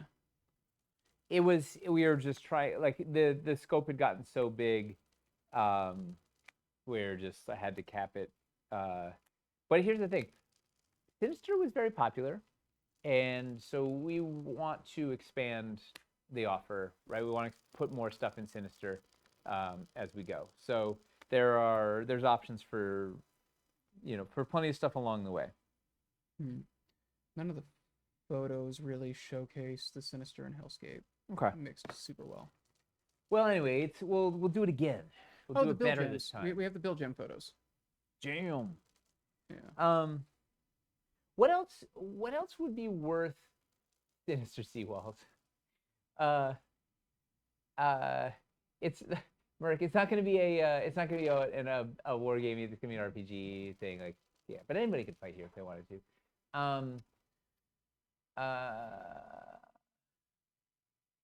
how we're gonna store the Sinister. What else should I put in Sinister? What else should we put in this? Like, if you were, let's say you were walking the floor of the con and this caught your eye, like, what would be cool to see, or what will catch people's eye aside from glowing magma? We're gonna have the fogger in this thing. We'll have a volcano with a fogger also. What else would catch your eye that we should try and incorporate that I need to plan for? The hard part with building with Hellscape is there, you kind of have to pre-plan where you want the illuminated stuff, which is a pain. People are saying Demon's Maw. Big ass beans would catch my eye. Fair, but let's say we're not going to put any beans in it. What else would catch your eye? Would be the first opportunity we'd see a Sinister expansion. It'd probably be a straight to store. Driftstone. Interesting. Do the Underdoom Driftstones. Cult is going to be in the other build. Elevation pieces, yeah. Acid Furnace up on 4 seawalls is interesting. Not nuts. I was going to do, yeah, we got to get it up high. Like, it wants to be, I don't know exactly how high yet, but it wants to be up. I'm thinking it's high and central. I got to think about where the Demon's Maw is going to live. Like, I don't want to get symmetrical. Symmetrical. I'm going to roll this giveaway real quick. Yes. Also, Overboard DM. Woo! Congrats. Congratulations. If we put some modular ships, would make it pop. All right.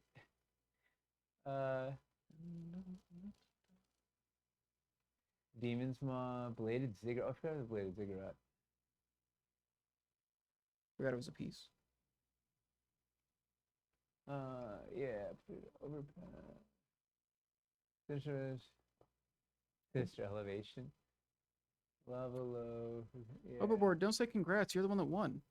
You're giving congrats to themselves? Yeah. Yeah.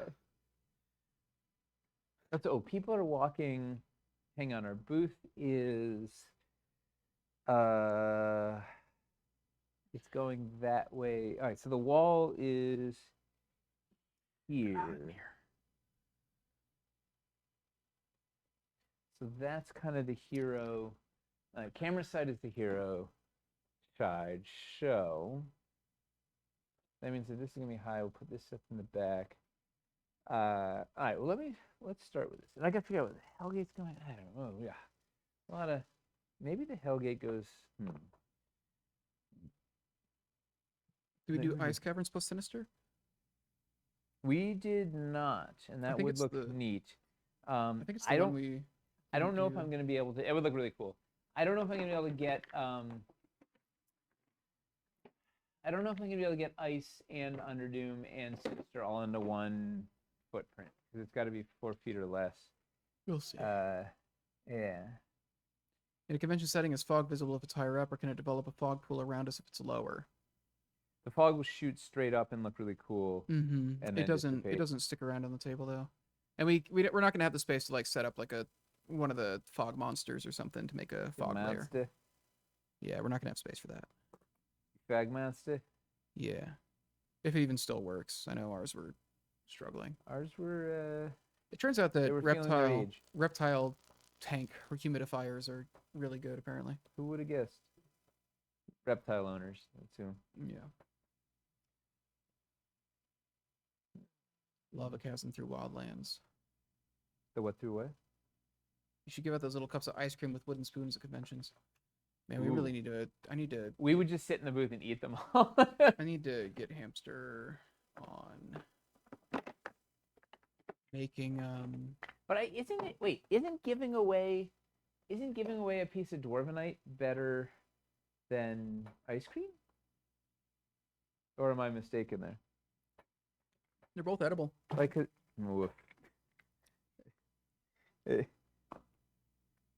is like if you've got Dwarvenite, it lasts forever. You walk away with the convention that ice cream only lasts for, I don't know, how long does ice cream last? Depends where you are. Fair.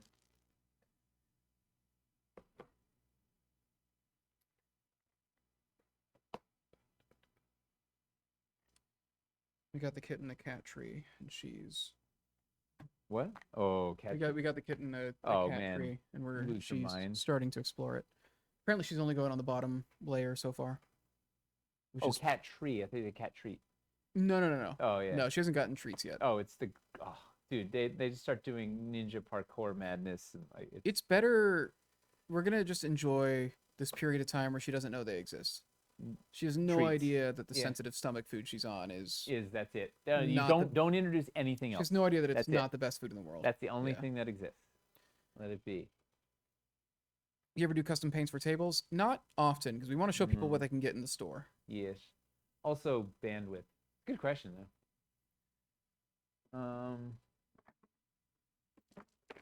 Pretty good amount of runes pieces just by seeing you guys at cons. It's weird how often we give away runes pieces.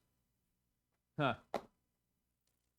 Only if Rabbit's not coming to the convention. Then It's just because they dole them out. they stand out more than just like giving you Yeah. a plain wall or plain floor. Like a runes piece is just more fun. It's got more personality. It's got more little soul. Like it feels.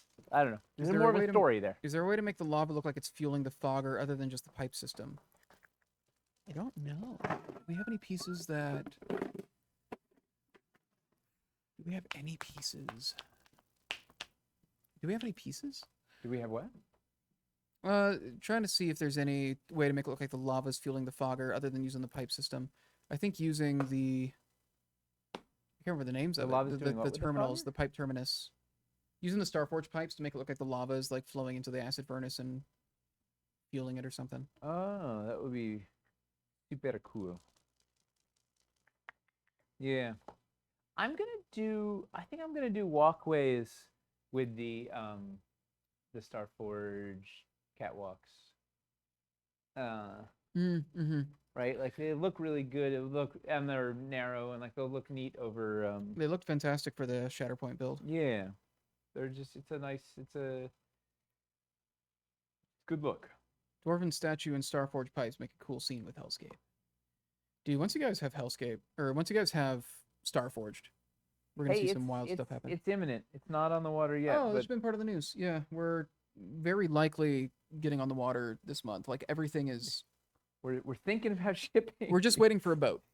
yeah. Just waiting for a boat. They're still waiting for the coins, I think. Everything else was The packed up. coins won't take long though. Is there a spot where the pit can be added to drop someone into the lava? That'd be kind of cool. You know what I'm gonna do? I'm gonna put everything off by 2 inches. So I gave myself 2 feet by 2 feet of light panel, which initially felt like a lot, but it goes away quickly. How long is the boat from China take? Like 4 6 weeks? 6 weeks. I 6 think. weeks?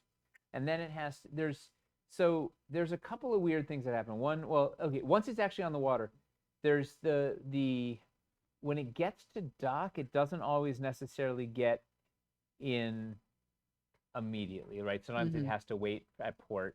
And then when it does get to port, sometimes there's a customs delay. Mm-hmm. And then there's also the unloading. Like those things have, a bazillion containers on them. Like if we're in the bottom row on a big stack, like it takes a week to get off the boat versus an hour to get off the boat or whatever. Like there's I wouldn't anticipate any customs issues as long as there's nothing weird about shipments from China. yeah, You know? as long as it's like just As a long as, business as usual sort of situation. Yeah. yeah, as long as everything is It was peaceful relations and standard. Yeah. which port do you guys ship into? In New York. Yeah. And then it gets no, Does it not go to I New think it York? goes to Poughkeepsie. Am I making that up? Probably. they It go doesn't sound up the it Hudson doesn't sound to like a the- real town. I know it's Hometown. Yeah. that's in uh, Jersey, yeah. Or is it It's upstate? no, it's in upstate New York. It's It's upstate on the New York. Hudson. It's an hour north of here on the Hudson. But why do I have Poughkeepsie in my head? I have no idea. Yeah. I don't know if there's a giant port in Poughkeepsie. I think it is Poughkeepsie. I don't know why. Didn't even think of Poughkeepsie as a shipping town, but for some reason that stuck in my brain as a thing. There was one time we went to a different port because I think something.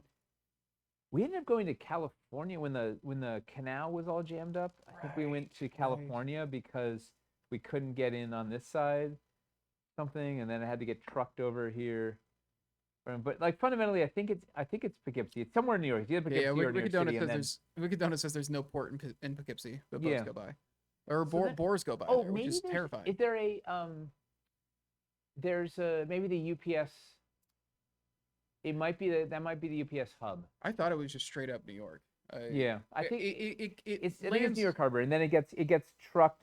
For some reason, I don't know why Poughkeepsie's like in my head. I have to ask Jay, but get trucked. it gets trucked right Yeah. with the semi trucks haul it, and then it gets to our warehouse. Yay! We definitely don't go down to Baltimore. It is around us, and then it just goes We by got us. bumped to Baltimore.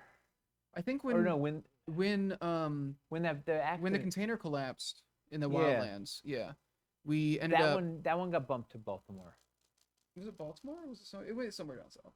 Yeah, Yeah, that was a while. we've got a couple weird cases where we went to different ports, but it's usually because something has gone terribly wrong. Wicked Donuts is up there. We're not Yeah. planning on doing any alternate casts of lava to do ice or water, mostly because like the way that it's sculpted is pretty specific to how lava works. It's very lovely. Pretty neat though. Yeah. Dwarven Forge, why that bridge collapsed? Yep. Guilty. Soul Cage might have a home out there. Soul Cage is pretty fun. Yeah, we gotta put a pedestal of pain in here. Hunter's somewhere. coming in Perilous Frontiers. Yeah, the plan is sand and snow. Arctic and desert is the plan currently. This has got to come up at least that. Oh, we'll put this in. Maybe we go up. Could be frozen water. That's the thing though, is water would be below the banks, whereas lava's on top. This is you know? spilling over. Yeah. That's the thing, is like it's just it wouldn't look, we'd want to do a new sculpt for something like that. Will any of the new Perilous Frontier stuff play with other ice? It's not like a primary goal. It's a whole new design. You'll probably be able to do like a transition out of like. You'll be able to transition into the ice caves. Yeah. But it's like fundamentally it's all surface. It's wilderness ice, right? It's the frozen tundra. It's the outdoors. And we're not being locked. So the previous two ice ventures were, one was just clear casts of the original caverns, and then the second one was an ice paint scheme on the original caverns. We're starting this from scratch, where it's all is all specifically sculpted to be snow or sand. So it's going to have a look that works for that. But here's the thing. I mean, it's like snow is going to be whitish and bluish, so like you'll be able to transition into an ice cave or whatever. Oh, and then there were the resin. I forgot there was the resin ice caves also, which were repaints of the original resin caverns, but then with some added icicles. People still ask us for those clear ice caverns pretty often. Yeah, they were pretty neat. As a restock. Yeah, it was resin was pretty cool. Got us where we are. I'm just gonna lay in a bunch of stuff, and I can.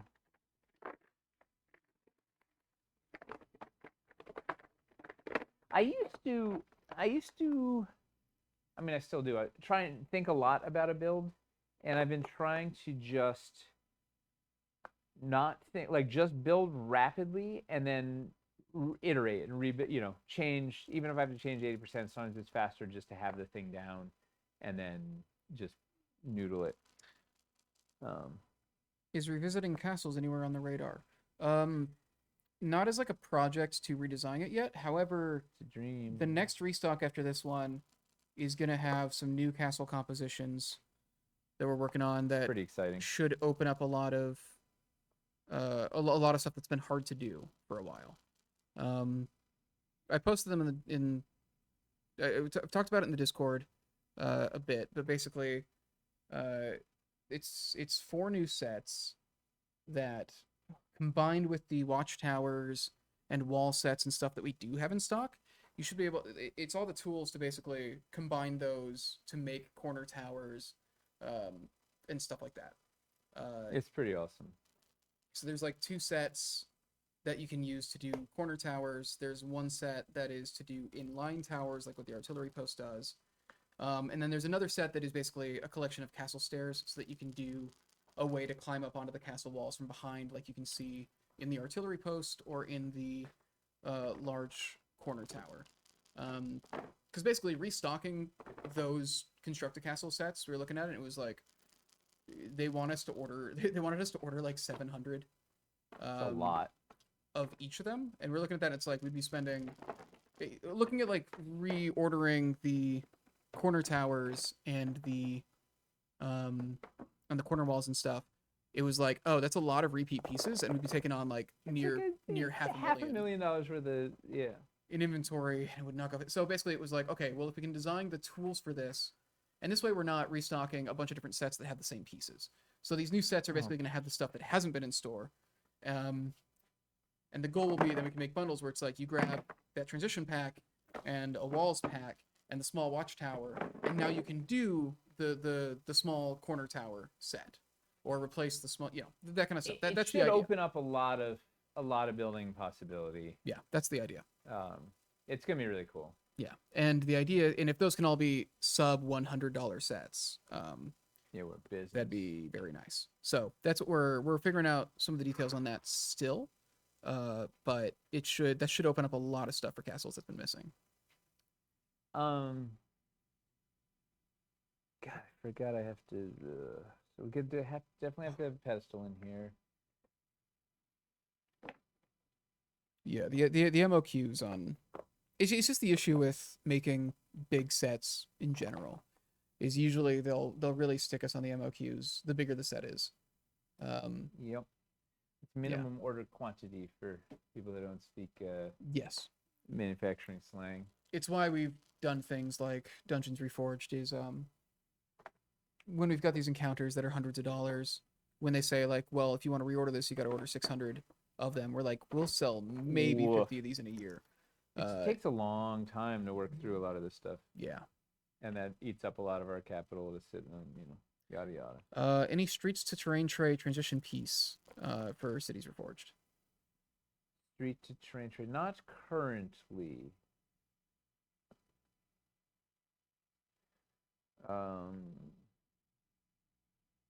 I'm going on a hunger strike and won't eat a single piece of Dwarven Forge until we get a streets to terrain tray transition piece. That's some dedication. You got to admire that. Who's going on the host? Let's see. Well, then don't come to the booth so we can give you ice cream. A lifetime supply. Yeah, that's the thing. With how slowly castles sell, taking on that much product is like we'd be taking a big loss. Yeah.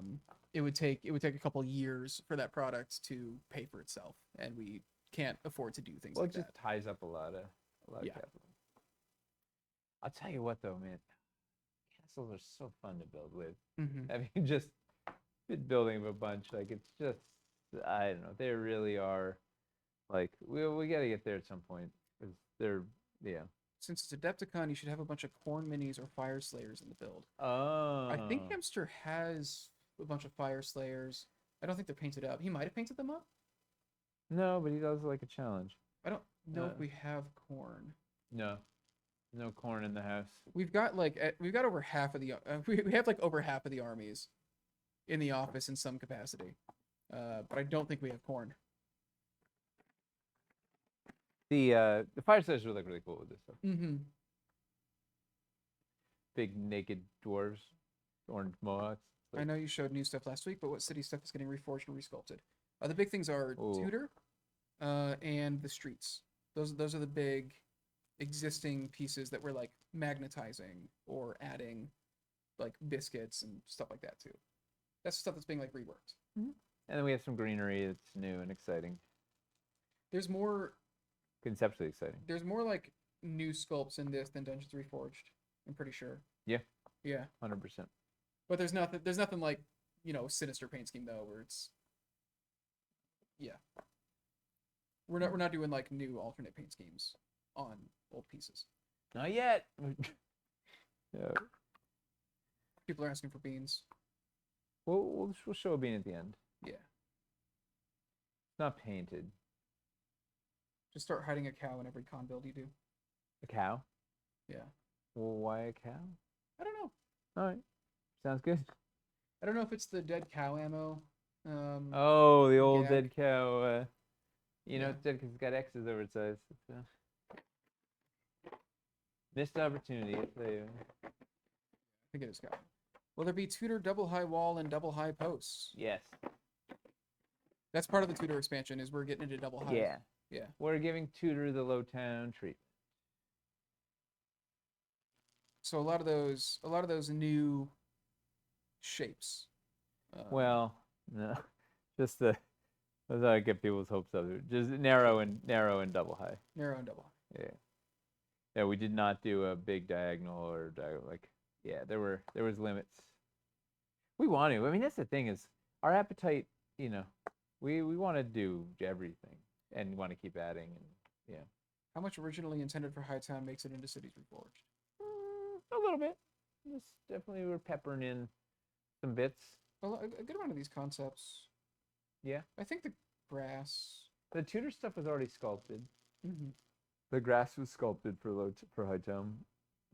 Tudor basic builder confirmed. No basic builder expansion. No. That's out of the scope of the campaign. Once again, would love to do it. Like all this stuff, right? That's what we want to do. All of it. Will the Tudor narrows be compatible with the Colt narrow pieces? It's gonna be the same footprint, so you'll be able to slide like the Tudor narrows into the other. What am I thinking? Yeah, you can put it into the dangle room or the. This is no narrow posts.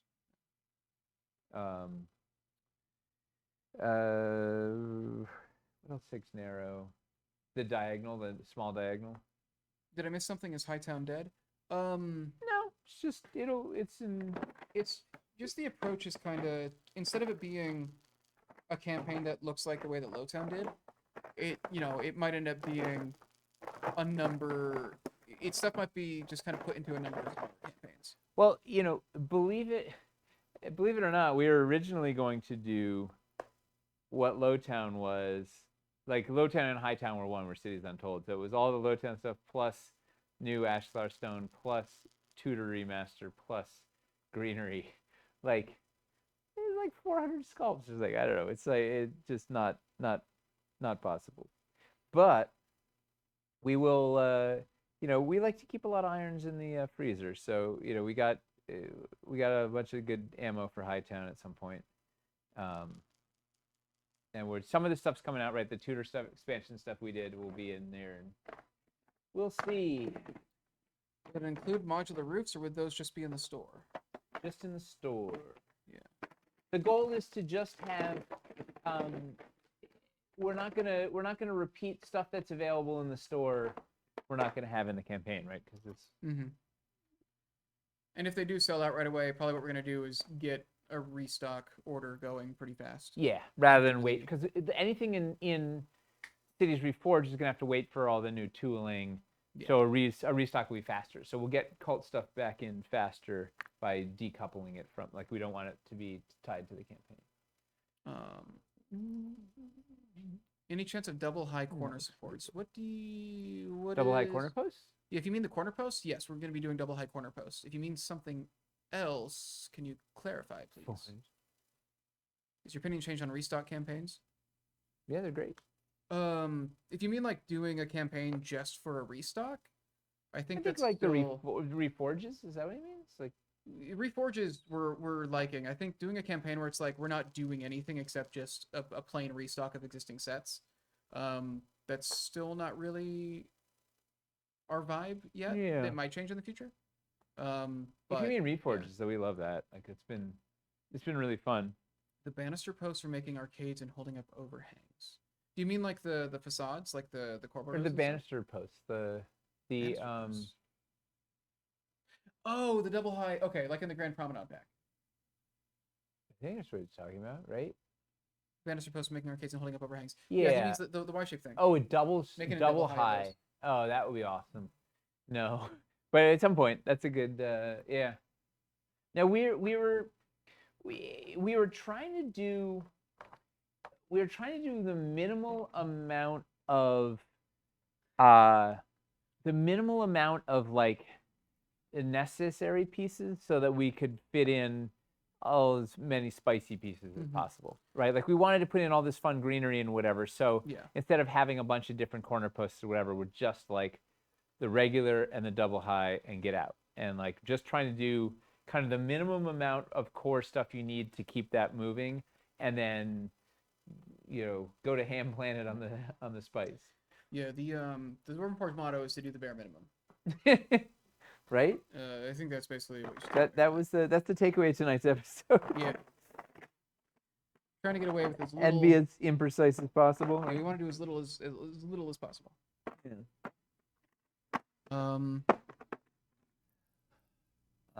I don't know if this is. I feel like I'm gonna have to pepper Tudor exposed Dungeon. post covers. What are Tudor exposed post covers? Is it like covering up like the V? like a facade, like a corner post facade. Yeah, we're gonna do facades. If by exposed post covers you mean like the V like inside a building, I think the ones we did in Lowtown can still be used for that. Covering up the V on a double wide. Okay. Okay, yeah. So he means like the exposed V and the. If you got two walls and you got two corner posts, and it's got that V where you don't have a wall. Oh, it's smooth. Yeah, a corner fill kind of thing. Oh, a new corner fill, a Tudor corner fill. A Tudor corner fill. Yeah, we did not do that, but that would be a really good stretch goal. I'll tell you, that's the thing because it's super high, multiple, small. I love the one we did in Lowtown. Yeah. What did we end up calling those? Corner post fillers or something? I need to name. For the life of me. Yeah, no, that's a remember. really good. I'll look up the. Uh, I'll look up the site. Well, yeah, what did we end up calling that thing?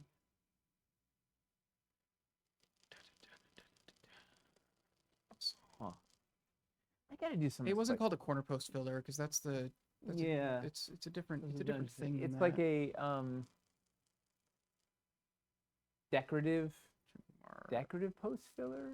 Decorative. I simply cannot remember.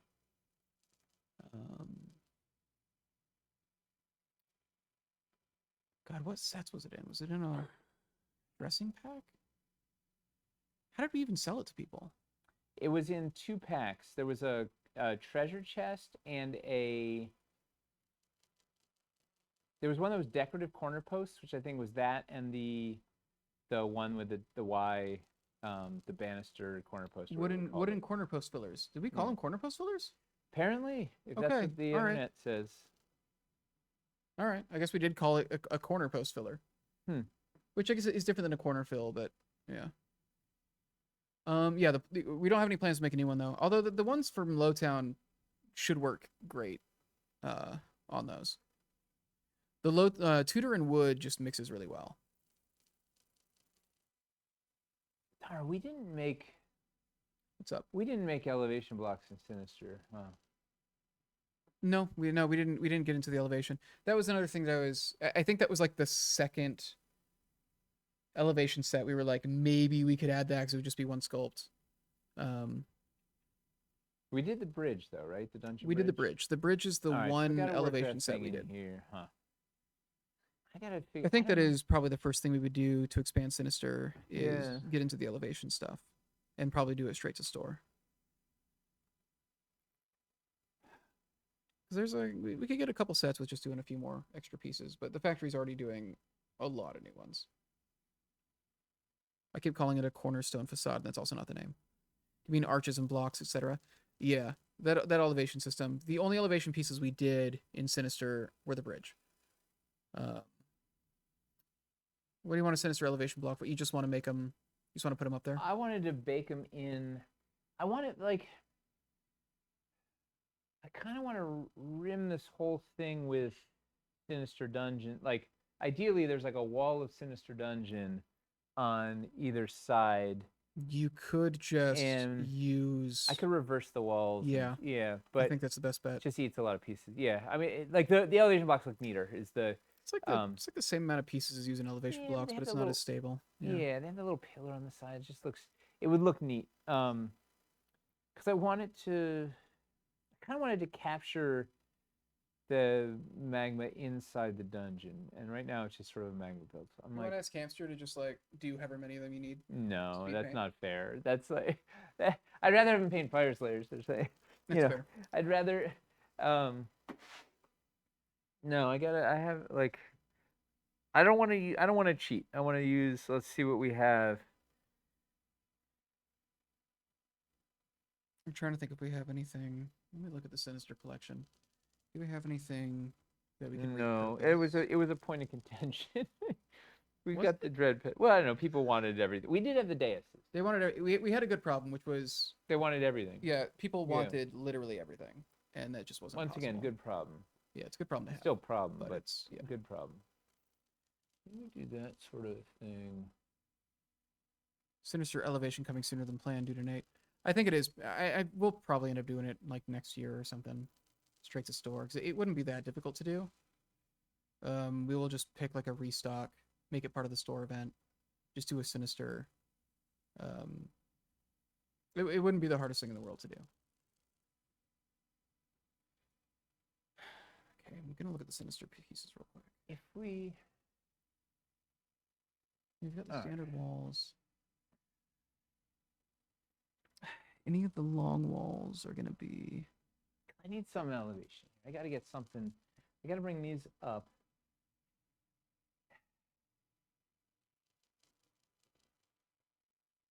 All right. Well, let me get stilts right now to start. Well at least like that. I got to do something.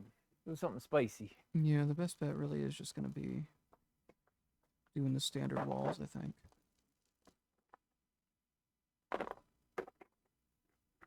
When is the next restock planned after the one in March? It'll hit sometime in the summer. We won't know for sure until we get it in and we get their timeline. But the next restock with the castle stuff should be in the summer. But we do not have have an answer for that yet. More specific than summer. Sinister Forsaken Temple when? That's a bit more down the line, I think. What's down the line? Sinister Forsaken Temple. Oh man. We'd want to get the elevation done first. We can do the sinister seawalls first. We got. Yeah. You know the hard part about that would be super cool. I don't know when I don't know. That's a. I mean we need to kind of maybe we Forsaken Temple would be a good small, like just doing a Forsaken Temple run would be a fun, like that's a really good small scale project. Like there's some really good, like if we added a couple pieces to that lineup, reprinted, reconfigured some of those sets, like there's definitely, it's a really good little easy one to do. I would say I hate the hard part with building on stream, whatever, like it never finishes. Like it's only just the ugly phase. Like you know how when you paint a mini, it goes through an ugly phase, or you do a build, it goes through an ugly phase. Like you got to go through an ugly phase to get to the good thing. And like these builds are always just like you just get to experience the ugly phase. You don't get the actual payoff of the thing. Like when you get to the breakthrough, and it's awesome. So you guys will have to use your imagination. You have to come to Adepticon to see how we got through the ugly phase. Burrows, yes. Would love to flesh out Burrows. Burrows has a special part of my crawling through my heart. Yeah, we really need to. Burrows is one of the things that is like sitting there remaining. The sewers we wound up magnetizing at least. Sewers could still use a little bit of love. Yep. But the magnets did a lot for it though. Sewers doesn't need as much love as Burrows. No. Burrows Sewers do function. It just they do too function. Thin. They functioned. They were too just body blows to the Burrows. We weren't functioning. We're trying our best. The Burrows do some really cool stuff. I love the Burrows. Really, it just needs more education. Yeah, a few. They just need to go back to school and get a few pieces. We didn't make any. There's like no content showing anybody how to use Burrows. Yeah, we'll figure it out. Yeah. Yeah. It's a miracle there's any content. We have like I don't know. Sometimes they're just we are we're a piece of work. Um, Burrows need 45s. 45s would do yes, a lot. A way to make larger chambers would do a lot. I have sketches in the book somewhere. When I first did it, it was like the set was 3 times the size, and um, Yeah, the build of the month that used Burrows, I think, was the Psychotrolic. It was like a yeah, troll mushroom. Psychotrolla Crip or whatever the. Psychotrolic something. Regret not getting Burrows. The Burrows are very cool. Yes. And they're very thematic. I don't use them a lot, but when I do, they are awesome. Mm-hmm. Ugh. You got 15 minutes. And I've done some fun. I've done some real fun builds with them. Burrows get used more for rat holes or passages between rooms in my dungeons or caverns. Yep. That's perfect Yep. for them, though. That's like a big thing. Kobold hideouts, Kree. Like, there's a lot of any time where it's just like, oh, these men went into the earth. You know, like that's. It's a fun. It makes for a fun thing for the players to have to kind of like invade. Like it's a challenge because it's tight and twisting. Like that's the whole by design, right? It's claustrophobic and like it definitely has like the terrain is very challenging. That's the thing that's interesting when people say like, oh, it's too tight to be used well. It's like, well, the That's point isn't it supposed to be? Yeah. But I do get that like still having some options to be able to widen things out at points, so Yeah. it's not all. You And, get to there, the and big- there are larger chambers, but more options. The for big it. chamber with Yeah. the queen Kuthik. Yeah. Or whatever. Like you need like the and the 45s or that was the thing that got cut first because Stefan was confused by angles that weren't right angles, and we were already over in pieces and whatever. So like, all right, I was just like, let's just sort of start with simple. Burrows kind of got shafted. Yeah, well, it was They were the add-on to the campaign. we already had this massive dungeon, and we tacked on this ridiculous snake temple, right? We had the Forsaken Temple, and then let's also shove the burrows in here. Like they were hitchhiking through that campaign, just trying to get a little, just trying to get some, just trying to get to Cleveland, man. They exist. Definitely need repacks, reconfigures the new sewer packs are a great example for buy what you need. Yes, that's another thing. Like, even new sculpts aside, the existing pieces could at least use a reconfiguration. The the burrows did. It was some of our best early elevation. Well, I take it back because Castle's predated that. Yeah. Hi. What's up? We are streaming live. Hey. Yes. Yes. This guy. Everybody, you can hear that's the voice of E, the newest member of the team. Oh, Burrow's gone. report sponsored by Bengals quarterback Joe Burrow. It's like if we Yeah. could get him, Joe Burrows loves we could get- burrows. we could get Joe Burrows. Just a he uses them all wild the pull. time. I mean, we got. Do you think he plays? He probably. I have doesn't. no idea. I don't even know who he is. he It's the probably first time I've ever heard that name. Really, he was the Golden Boy a couple years ago. The Golden Boy? Yeah, he was What's like the Golden Boy? like he was like the cool quarterback narrative to follow, but then Mahomes Ooh. ended up being I like the cool golden guy. man with the golden gun. I saw that one. Wow, Finally, a I reference just got understand, brought yeah. back when I did improv. We did one of the games that one of the groups I was in would do often would be like a false, just like a made up movie review show where they would describe like a film and you have to like play out scenes from it. and one of the ones we did was the man with the golden thighs. Yeah. That's good. Yeah. I ended up being the man with the golden thighs. I'm shocked. Yeah. But I didn't know. I was too young and virginal at the time to really make use of it, I think. Yeah. I would In I retrospect, would kill it. I would in kill retrospect, it. if you could wind back time, the things that would happen. Yeah. I would do great. The I internet would wouldn't do great be with ready. that, with that prompt now, but I was 20 or whatever. Let's see. He's still a top 5 quarterback. Still very good, but he's not the narrative anymore. Dude, that year where the Bengals were making a run, that was great. Don't you have to run every game? Not if you got Joe Burrows. Thank you. Good night. Good luck at the warehouse tomorrow. Boo Bengals. How can you boo anybody but the Chiefs? I mean, the Chiefs finally got taken out, so Yeah, fine. that's I don't know. they got stomped. I felt bad. This was in the Superb Owl. The Super Bowl, yeah. That, Super Bowl was just both the courtesy halftime of show and Chuck. the game itself, just absolute slaughters. Newest member of the team working late. And going to the warehouse tomorrow. Eric, Ian, Eric are trying to get the restock ready. That's an adventure. No one is trying to get to Cleveland. Hey, are there any good conventions there? I'd love to go to Cleveland at some point. Isn't that Origins?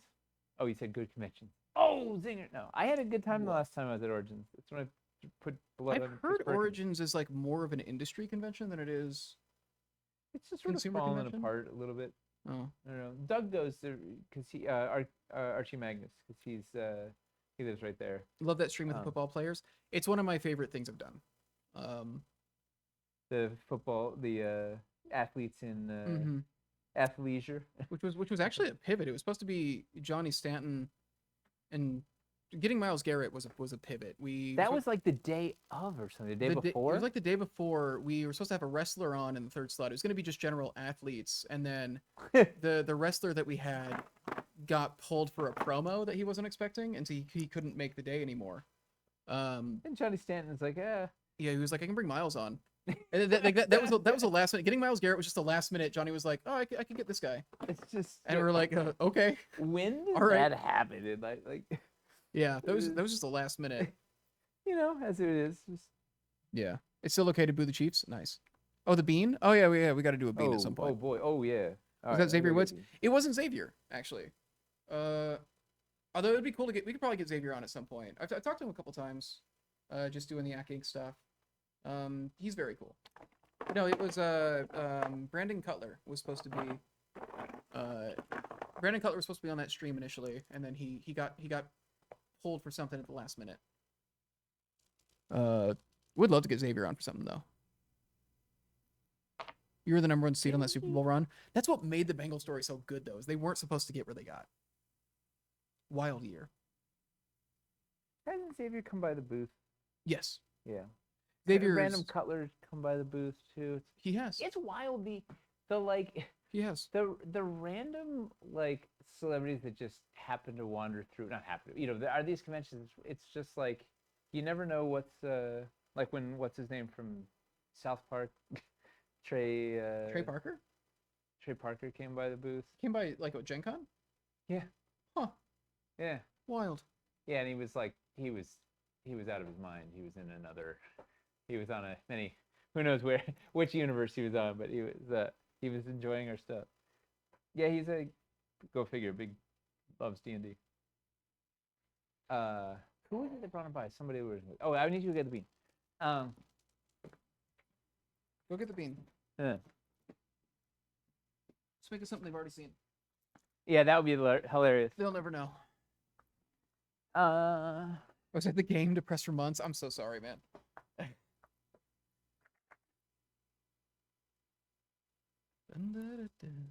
Hope it's cattails. Just randomly bring cattails into this campaign that does not fit them. Falcons fan, been depressed since birth. Whoa. As a Seahawks fan, I don't know how to feel about anything anymore. I feel like there's always been a weird asterisk around however the Hawks are doing. You guys don't know pains like us Vikings fans. Miles's family is a Vikings family. I've gone to a couple Vikings games with them. 49ers fan here. So fun fact, when I was a kid, growing up, I picked my favorite teams just based on their colors in the video games I would play. And the 49ers were my favorite team when I was growing up because I liked their colors the most. It's a little bean. I promise a little bean. Okay. A little bean, a toe bean. Like a cat. Seahawks should have had 2 Super Bowls, which was quite special, but Pete Carroll being Pete Carroll. The amount of times that a game they should have had is just destroyed by some of the weirdest play calls I've seen in my life.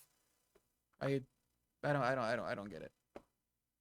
The amount of times it'll be like, oh, it's 4th and 15, and you need a score to win, throw a screen pass. The amount of times that they've done that in like a high stakes situation, it's like, why are you running a play that like at best gets you 5 yards? I don't understand. He'll play most of the game so good, and then it's like he designs the playbook. He designs the playbook to choke. So you ready? This is a little bean. It is not painted. So Toby's. Can we get?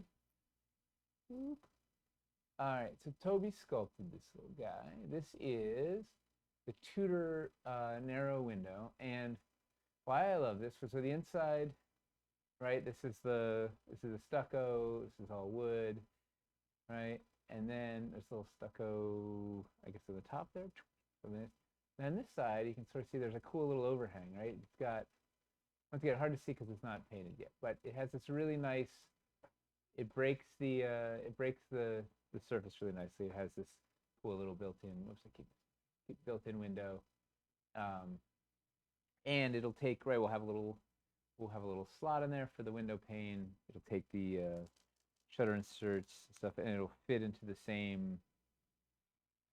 All right, it'll fit into the same slots. Like, so you can see, like, you can kind of see like that, right? That like the way it breaks the plane of the piece is really is exciting. It does a nice. I think it's gonna be. I really like it. I put it in here.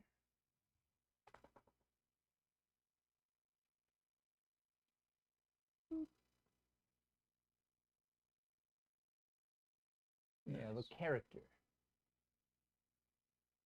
And we're trying to just break those plain boxes, right? Break the box, break the back. And then of course you can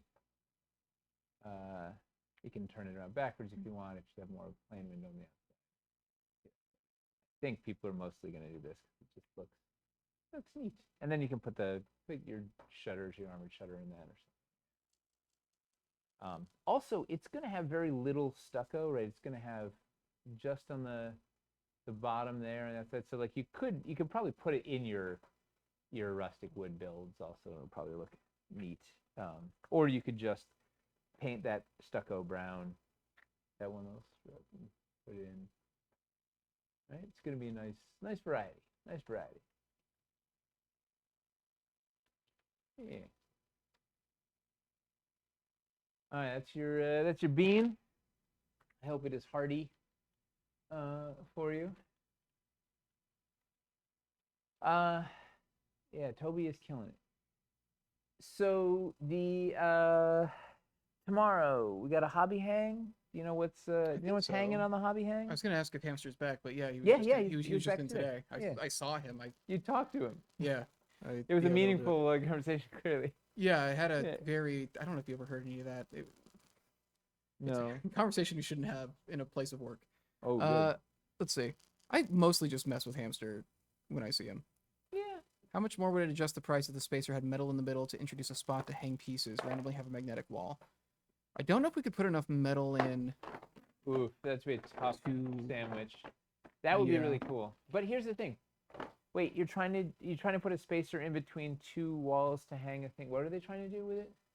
I think they wanted the spacer to have metal in the middle so they could have a spot, so they could hang pieces, randomly make a magnetic wall by just putting a spacer, I guess, on when you're doing double highs. But here's the thing. The double high wall is magnetic. Honestly, I kind of like the unpainted look. But if they want to hang it like, just a different way to do it, I guess.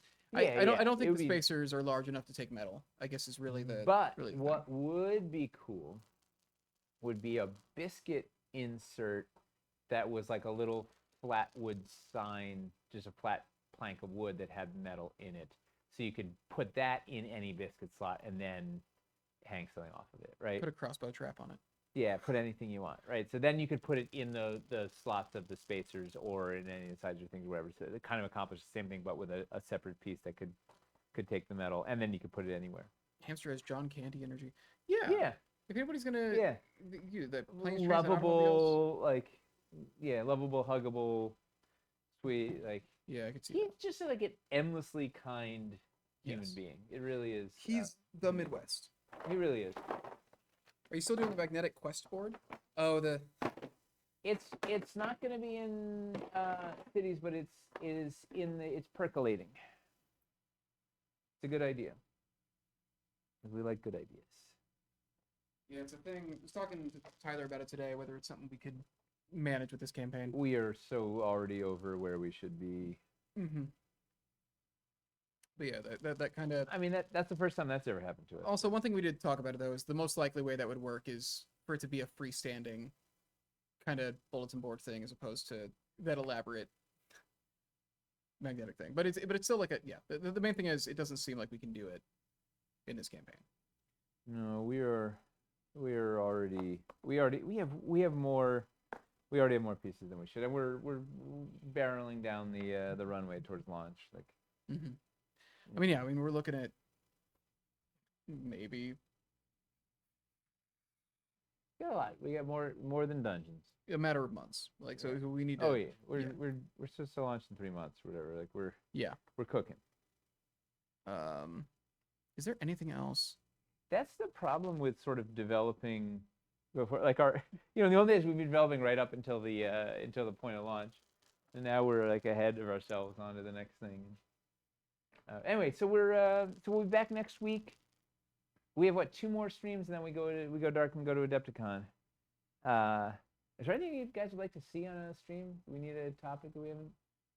More football players. Oh my god. It got really hot in here. It really is warm. Burrows. Yeah. Less football, more all the beans. What if the next thing we do is a Blood Ball set? Blood Bowl? Blood Bowl. Blood Bowl. We haven't had a stats episode in a while. Would we have any stats to talk about that we haven't? What stats would we have to talk about? I mean, after Lotan hits the store, I guess that'll be something we could go over. Yeah. Yeah, that'd be a fun. Well, anyway, we'll be back next week. Hamster will be painting on Hobby Hang tomorrow, and restock on Tuesday. Mm-hmm. Yeah. Thanks, everybody. Well, Appreciate. It's fun doing this to just see some friendly faces. I don't know, I can't see you, but hear some friendly voices every week, and just play with toys together. Mm-hmm. It's good times. We appreciate it. Hopefully we'll see some of you at Adepticon. All right. Good night, everybody. What do I do with this thing?